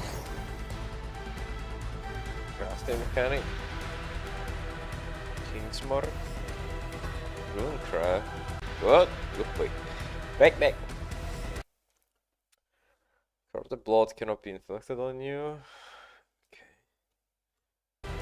And then you use something and it changed that to that. +1 level to all non-exception support games, limit to 1 runecraft of gemcraft. Okay. Come, child. Drink deep the waters of Child. life. And more including. That's Ready for cool. a client or a target? 5 mercenaries. Just done. Okay. Oh, they have their own gear? Just done. Okay. Okay, so they have skills only they can use, but support gems as well. Okay. This will be interesting. So how does this really work? Is something I don't understand yet.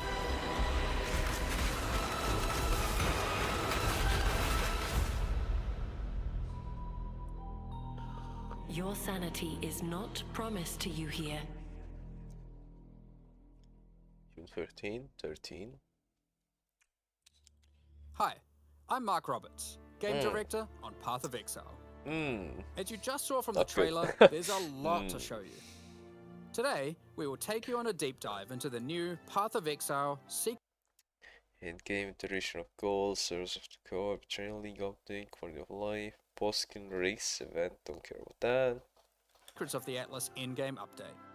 Then, we'll explore the new Challenge League and appear journalist and appears to be trapped within. Partway through the endgame, you will meet Egan, an intelligent man of mysterious heritage. These tears in reality he has discovered are actually threads of memory, distorted and made real by the Atlas. Egan is able to create a link to these memory threads and open portals to them. Working with Egan, you must step through and find Zana, or whatever remains of her. Okay, so that's the story background. But how does this expansion actually work? In The Secrets of the Atlas, the pursuit of Zana with Egon is a new storyline that is introduced in high-tier maps. Upon meeting Egan and discovering the tier, he will then transfer it to your map device and reveal this on your Atlas, Okay. a thread of memories. In order to now access each map on the thread, you simply need to talk to Egan when you're ready, and he'll open the areas in sequence. Okay. These areas can be fully influenced by your Atlas tree, scarabs, fragments, and everything of the sort. As you work your way along the thread, you will discover that these maps have manifested dangerous threats, influenced by the memories of Zana herself. Monsters here are imbued with memory petals. Defeat them to absorb this power, which can be unleashed as a special ability during combat. Different maps on the thread have different abilities, and these abilities appear on an additional mini skill bar next to your regular skills. For example, Memory of Disbelief will cause all affected monsters to stop dropping equipment items, meaning they can now only drop more valuable items, like currency and maps. Okay. Memory of Panic will make all affected monsters revive immediately after death, which means Okay. you can get twice as much experience and drops from them. Okay. And Memory of Impatience will cause all surrounding enemies to give you their souls, temporarily increasing your power. As you progress further into the thread of I wonder if that respawn thing works on the boss. memories, the maps can have more than one memory, If there are and bosses. thus you can have probably more are. than one powerful Endgame. ability. Map bosses. As you gather memory Don't know petals, if you can probably use not these powers endgame together. bosses. Each skill costs its own amount of memory petals. So using the examples above, you can first use Memory of Impatience to become way more powerful, then use Memory of Panic to prepare them to revive when they are slain, then use Memory of Disbelief to cause them to drop better, more valuable items. Finally, obliterate them all. The Memory of Panic will kick in, causing them to revive, and then wipe them out again, allowing you to get all the experience and enhanced drops twice. Crushing Fist? Is that new? To get all the experience and enhanced drops.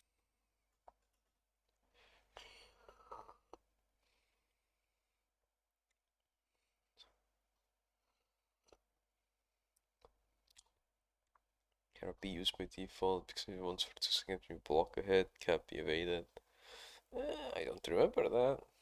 This is a low level thing. Twice. Maybe it was something, but I forgot. There are many combinations of these powers, so you'll have to carefully consider how they best work together. That's not the only extra layer of content juicing these maps offer.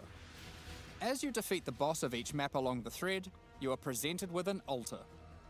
This altar will apply a modifier to all following maps in the thread. And these will stack as you go. So the deeper you delve into a memory, the more mods you will have. This, combined with the special abilities, will allow for some of the most juice maps ever run in Path of Exile. Let's take a look at some of the altar mods. You are always presented with 2 choices and must pick one. This mod, for example, will cause some rare monsters to be possessed by tormented spirits. Where this mod makes Kerek modifiers free to craft. Both of these apply to all subsequent maps in the thread. The final map in each thread is a true challenge, with all the altar mods applying to it and guarded by a powerful boss. Each of these bosses are familiar, but dreamlike, drawn from Zana's memories and warped by the Atlas into something very different and terrifying. In this map, you will fight the pinnacle boss, Cirrus. Fueled by Zana's affectionate memories of him, his enhanced abilities can prove to be a unique challenge. If you manage to defeat Cirrus, or one of the other warped memory bosses, they will drop a map fragment, which Egan can use to delve deeper into the memory tears. With these, you can access a set of 3 new pinnacle bosses. In this arena, the Moment of Reverence, Zana is reliving a memory of her father, Valdo, giving a passionate speech in Oriath. The Atlas distorts this memory of her father as a powerful, influential man and manifests those emotions into a twisted nightmare, the incarnation of dread.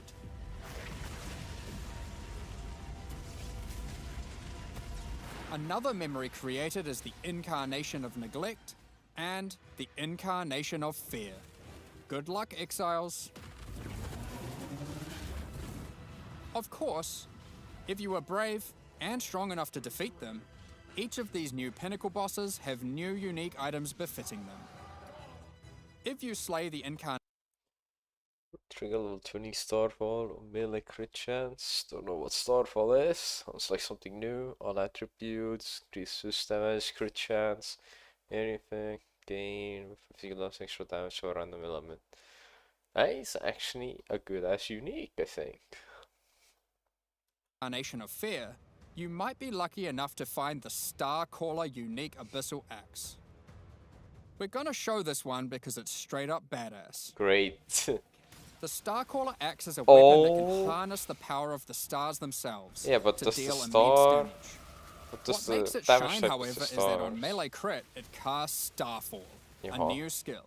With the right build, you can carpet entire areas and wipe out screens of enemies as you rain down the elements upon Oh, looks nasty. them. Another item you may find Flask.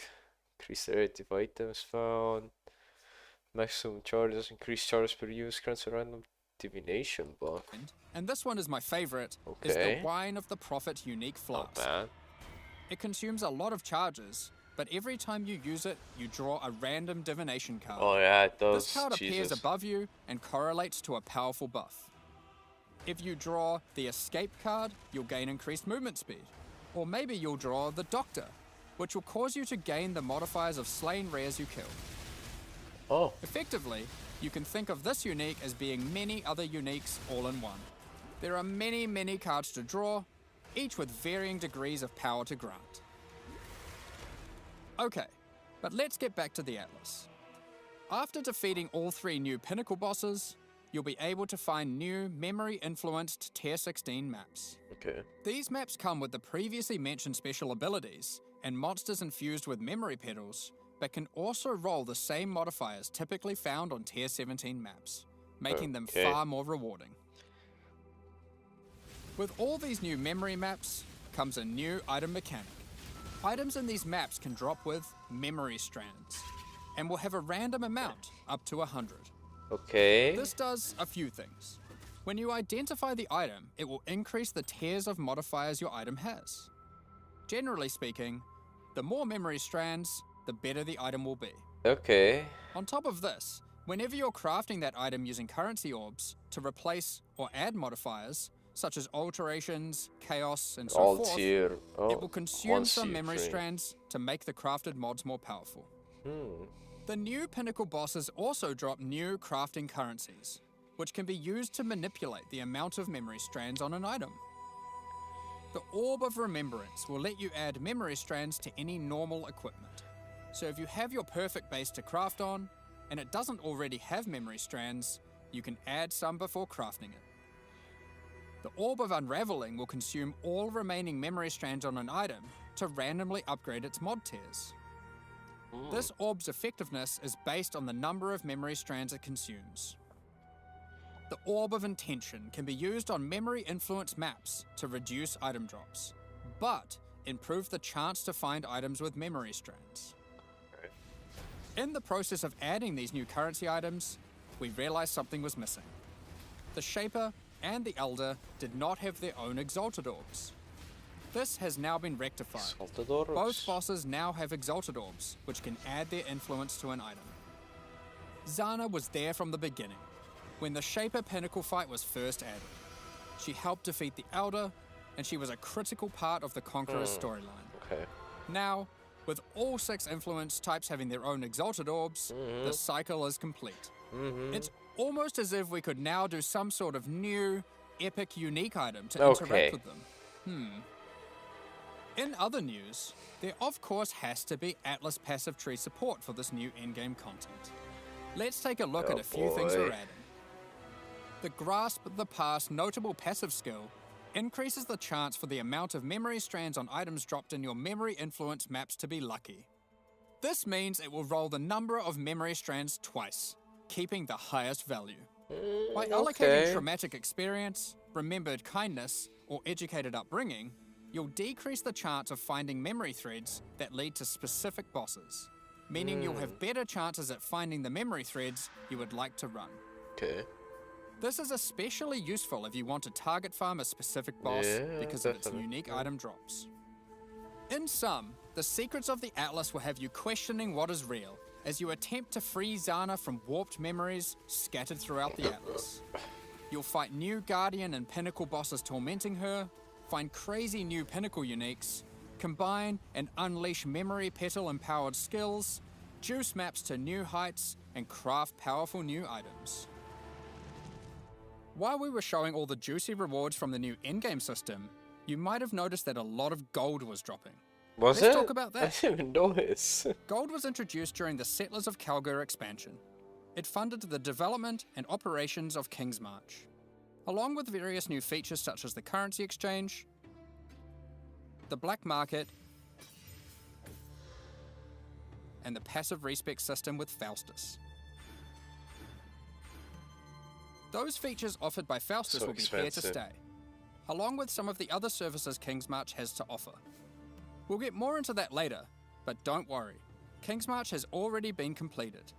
There will be no more town building. Like before, gold will be used for town services, but we're also adding a new way to use it in the upcoming league. It's time to talk about Mercenaries of Trathus. In this league, you will meet veterans who have travelled all the way from the lawless cities of Trathus. They're ready to offer their sinister services, but not for free. You will encounter these mercenaries as you journey through Rayclast, one in each area. Okay. They have their own personalities and come with different builds, skills, and items already equipped. Okay. After meeting them, as per the Trathan Code, they will challenge you to a duel, a test of strength and conviction. Before beginning the duel, you will be offered an overview of the mercenary you've encountered. Here, you can see the gear they have equipped, the skills they employ, and any support effects augmenting those skills. Okay, so we can't change You must now make a choice. I guess. You can hire their services, take one of their items, or exile them. If you choose to hire them, for a gold cost, they will accompany you as a skilled combatant to assist you in fighting monsters throughout Rayclast. Once you've decided, you can begin the duel. This is a great opportunity to test them, as you don't want to be out of pocket with a useless rookie. However, they're testing you too. They also don't want to be working for an amateur. So, what items might they be using? Generally speaking, mercenary gear is more powerful than what you'd normally find from defeating monsters, as they've been crafting their items too. They can also come equipped with unique items, those that would make sense for the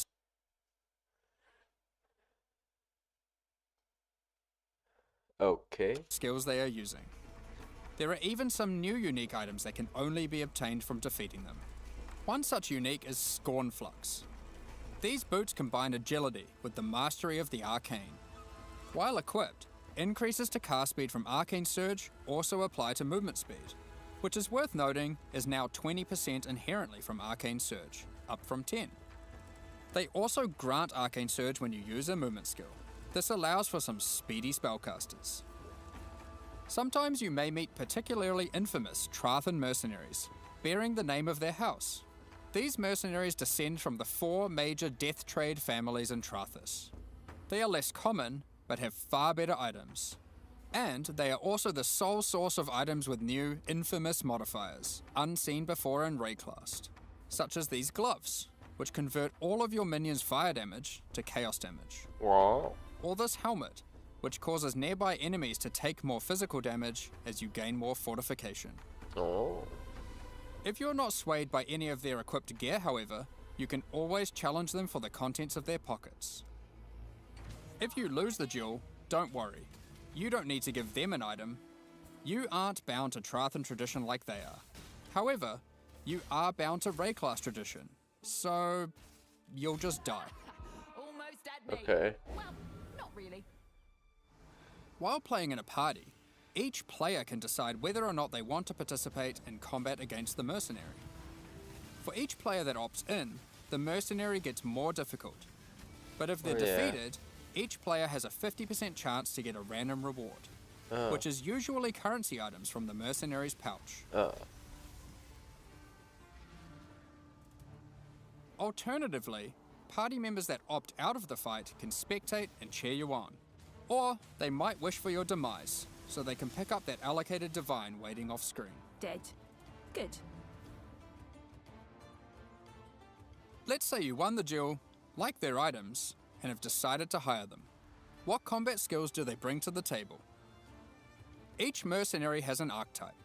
Here, this mercenary is an Eruptor, which perfectly couples with my slower, more aura-focused Scion. This mercenary is highly aggressive, and will get a lot of benefit from the auras and buffs I provide it. When I'm playing a more aggressive character myself though, I'll want a mercenary with a bit more resilience and utility.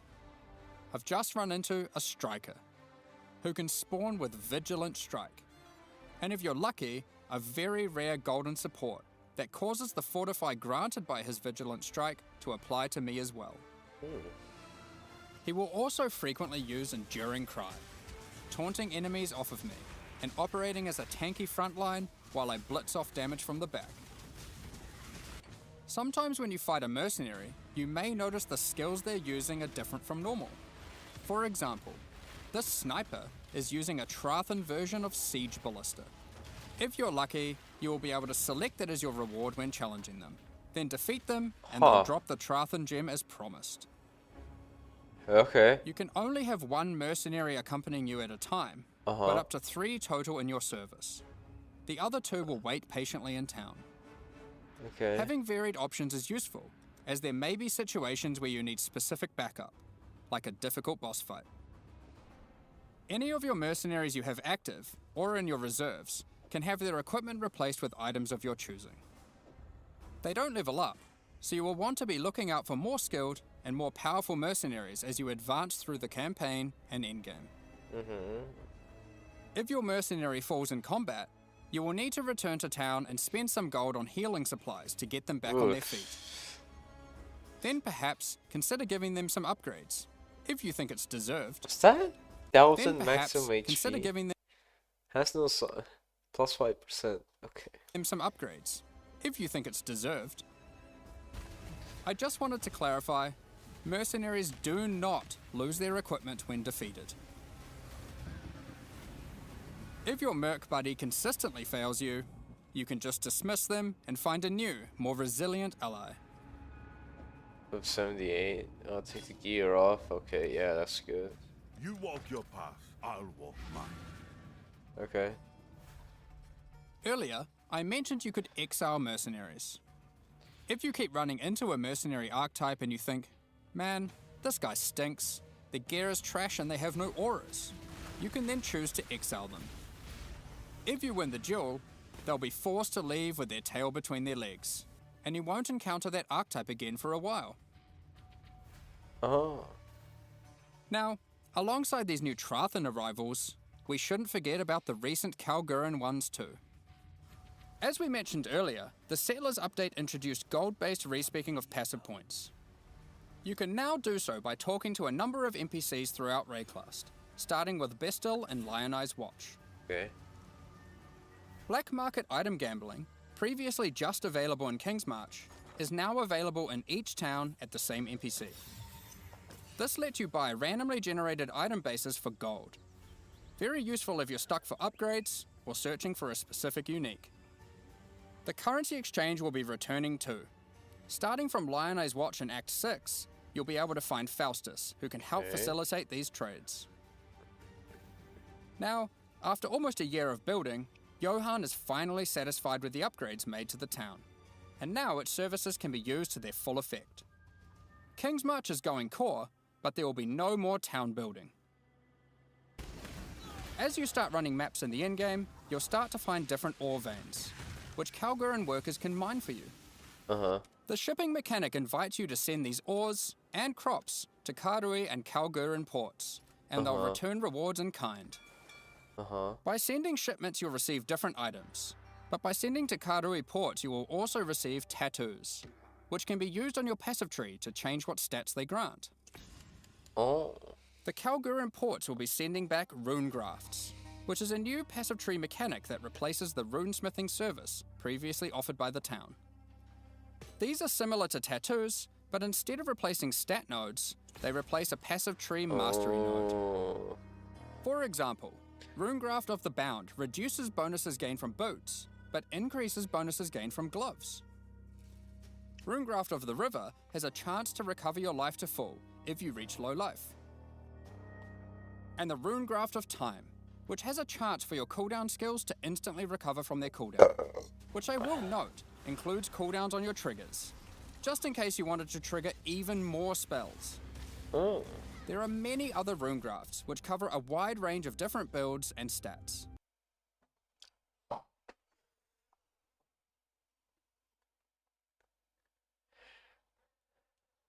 Some are more common and others rarer.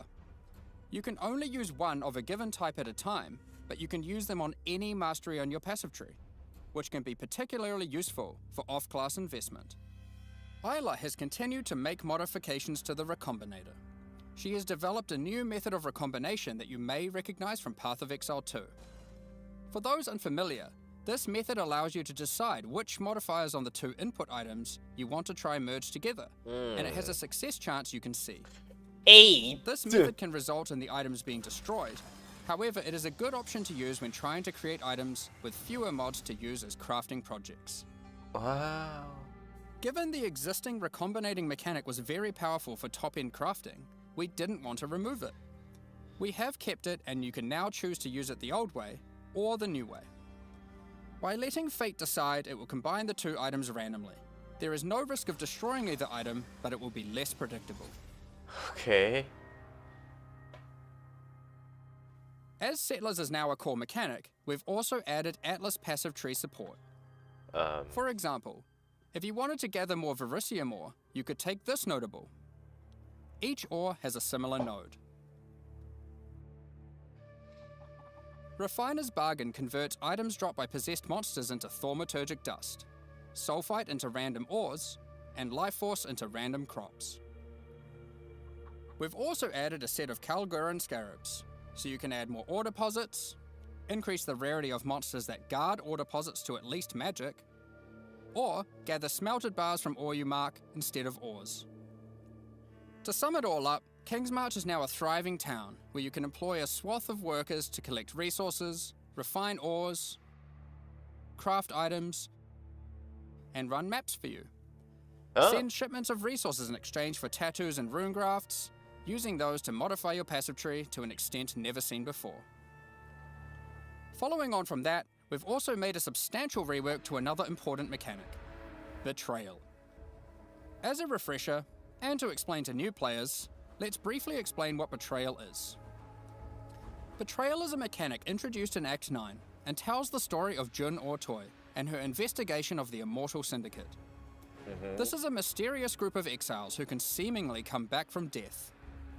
You must help Jun to uncover their leader, the Syndicate Mastermind. The Immortal Syndicate is organized into 4 divisions: transportation, fortification, research, and intervention. As you encounter the Immortal Syndicate members, you'll gain intelligence for each of these divisions to discover the location of their leaders, tracking them to their safe houses. Defeating the division leaders at their safe houses will reward you with intelligence on the Syndicate Mastermind. In your journey to track down the Syndicate leader, you'll manipulate the members of the Immortal Syndicate to change divisions, form friendships and rivalries, and even banish them from the Syndicate for a time. Historically, after encountering and defeating the Syndicate Mastermind, the state of the Immortal Syndicate would reset, requiring you to start from the beginning of the investigation again. This has always been a difficult decision for players and can often feel bad. Do you fight the Mastermind for a chance at the special loot, or keep farming the safe houses that you've spent so long setting up? Well, in the Secrets of the Atlas expansion, we've split out the Mastermind to be completely separate from the core mechanic. Okay. The boss is now accessible through a new fragment that has a chance to drop from the safe house leaders at high levels. The Mastermind no longer resets the state of the Immortal Syndicate. Okay. You can now build your Betrayal board to your liking, optimize it, do Mastermind fights, and reap the rewards without having to lose all your progress every time. The boss fight itself has also been improved, now with significantly fewer immunity phases and new rewards. Okay. By the way, if you're a new player to Path of Exile 1, don't worry about all this detail. This content is optional, and you can discover and engage with it at your own pace. The Mastermind still has a chance to drop a Veiled Orb, now renamed to Veiled Exalted Orb. Veiled Chaos Orbs are being re-added to other safe house leaders. Okay. In addition, the Mastermind now drops the new All Flame Embers. All Flame Embers are map fragments that replace monster packs in in-game maps with different types of special monsters. These packs have unusual properties, compositions, or rewards. For example, you might use the All Flame Ember of Kulamak, which replaces packs with Syndicate monsters and their leaders, who revive after the map boss has been slain. This might at first sound annoying due to backtracking, but these monsters when revived are far more intense and rewarding. It is our intention with All Flames to provide many different types that combine with other mechanics, multiplying with your existing modifiers in new and interesting ways. Oh boy. Another good example of this is the All Flame Ember of Propagation. When slain, special rare monsters added by this All Flame here will spread their modifiers to other rare monsters in the map.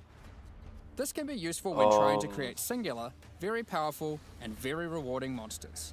Something akin to meat sacks, which are making a reinvented comeback with this update too. Yeah, some modifiers. Another is the All-Flame Ember of Resplendence, which adds monsters that drop no items. But when you slay them, you get buff stacks of increased quantity and rarity to enhance the drops of all other monsters. All-Flame Embers can be placed in your map device like scarabs, and used in conjunction with scarabs to further customize your maps. We're looking forward to seeing which combinations players find to enhance their maps. Perhaps you'll use all scarabs, all flames, or maybe mix and match. It's up to you. The Mastermind's unique items have also been improved. The veiled modifiers generated on these items are now from a custom pool exclusive to those uniques. Oh, great. Bitter Bind Point, for example, can now have various Spectre-specific outcomes, such as +1 additional Spectre. Aside from improved rewards from the Mastermind, all the safe house rewards have also been rebalanced. We've done a pass on the crafting sprees at the end of many safe houses. For those who aren't aware how these crafting sprees work, well, it's simple. There's a crafting bench with an item in it and a bunch of currency. There's a limited amount of time, and your only objective is to craft the best item possible before the time ends. One of the problems that the crafting sprees have is that they often require you to have specific items on hand in order to best maximize your result. But how are you supposed to know that beforehand? Exactly. In order to solve this, most of the crafting sprees now offer pre-generated items. This has also allowed us to add much more powerful crafting options in each spree. Let's take a look at a few examples. In this spree, a randomly generated amulet or ring will be waiting for you. Test your crafting skill or luck with this Reflecting Mist crafting spree, and see if you can create something worthy of Kalandra's praise. Ooh. That's botched. Mirror. And in this spree, you will find a pre-generated unique item, and a new kind of orb that resembles a Val orb, but not quite the same. Normally, you can only corrupt an item once, but uniques in this spree can be corrupted and re-corrupted as many times as there are orbs. Okay. This orb also allows you to get 2 corrupted implicits, and has a much lower chance to brick the item. It can be a very useful tool for seeking specific corrupted implicit outcomes. Of course, if you push your luck, you can still ruin the item. Oof. There are also crafting sprees where you still need to provide an item, but those items are generally more accessible and it occurs less frequently. This one allows you to bring your own normal rarity item, then just go ballistic with a whole ton of scouring orbs and orbs of chance, hoping to get your ideal unique. I mean, okay, yeah, far out. For most sprees, the rank of the syndicate member increases the amount of currency provided, the quality of the pre-generated items, and the time allowed to craft your item. Aside from the crafting sprees, there are other new options too. If you love gambling for currency, how about you try opening Varici's Emperor's Luck chests? These work just like the Emperor's Luck divination card and provide full stacks of currency. If you're lucky enough, unlike me, you could end up with a whole lot of divines. Betrayal is a good source of veiled items. Veiled items have some important quality of life improvements in this expansion too. All of the crafting bench options normally granted by unveiling items are instead now moved to the core game, so you don't need to run Betrayal to unlock them. They are instead found at the entrances to boss rooms and in-game maps. Okay. On top of that, you no longer need to speak to Jun to unveil items. You can just right-click them, or the equivalent on gamepad, and select which veiled modifier you want to unveil. That's nice. Overall, Betrayal is now much more streamlined and more rewarding. Happy interrogations. Shut up! Just give me shut up. We'll talk about some outliers and lines. This includes spellcasting supports that specifically enhance self-casting builds, channeled spells,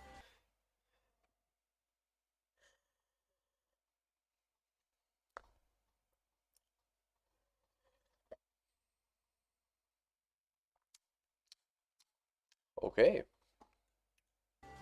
adding new options to the Guardian, Berserker, Elementalist, Saboteur, and Champion Ascendancy classes, which include some favorites from some of the alternate classes from Legacy. Oh.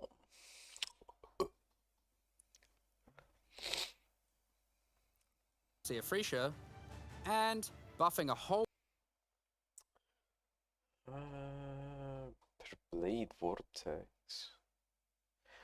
The spell damage an area around you if you have blade vortex orbiting you. Turn each of them in turn, dealing. Huh. Okay. 80% more damage, area effect, space radius. whole bunch of transfigured gems that never really hit the mark. Combined with the new endgame crafting, improved betrayal crafting options, rune graphs for your passive tree, new pinnacle unique items, new modifiers and Trathan gems from the mercenaries, and of course the mercenaries themselves to act as an extension to your character, it's safe to say there's a lot of new character options and builds to think about. Instead of delving into all of these in more detail, we figured we'd just let you absorb them through the patch notes so you can do it at your own pace. Yeah, I hate reading the patch In the notes. Secrets of the Atlas expansion, we've also added a lot of the quality of life features that we know you've all been asking for. A lot of these have already been posted, but let's take a look now in case you missed any. Go on. You can now pause the game at any time by pressing escape to open the menu, Oh. or by opening any full screen interface, like the passive tree.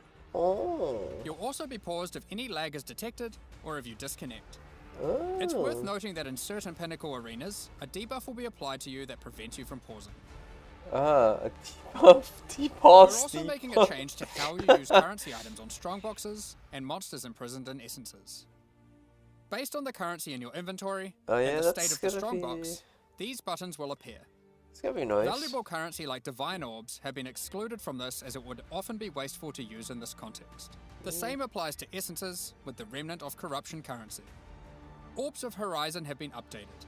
They can now re-roll your Elder and Conqueror Guardian maps. Doing so will re-roll the base map and the Guardian of that map. The map device now has a small additional inventory.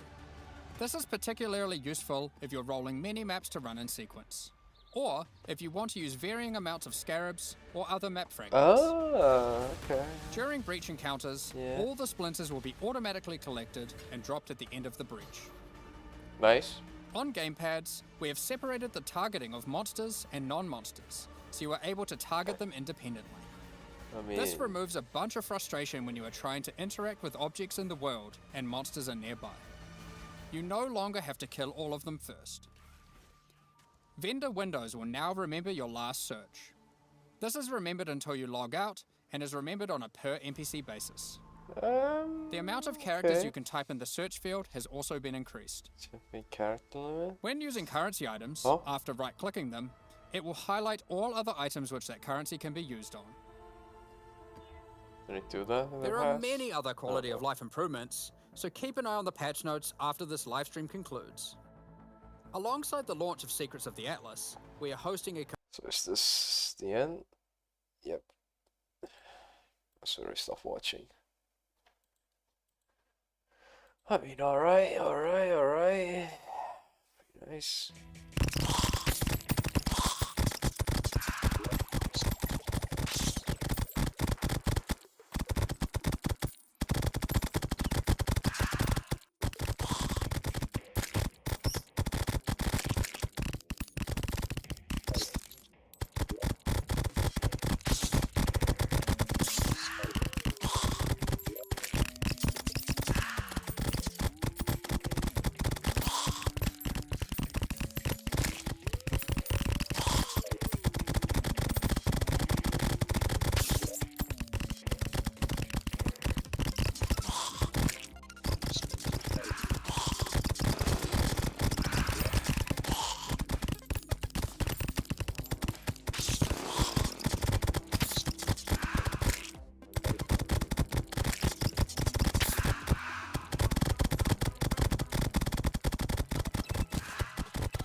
I'm gonna stop here for the day.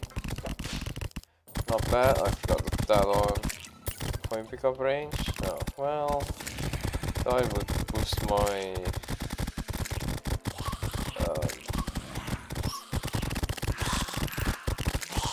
ooh. I would boost my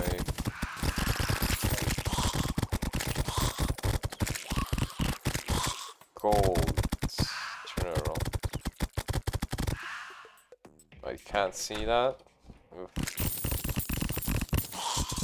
What, marrow? A bow? Random mimic.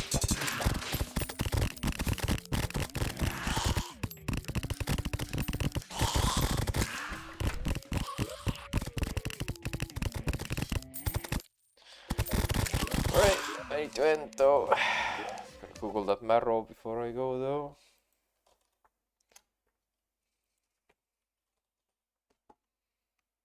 Marrow. Drop by who? Skeleton Archer. Okay. 1 in 200% chance. Jesus. When fired, the next available weapons take over into a special bow and arrow.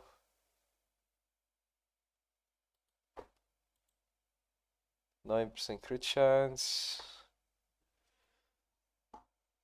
Okay. Sure. It's meh, not that really good.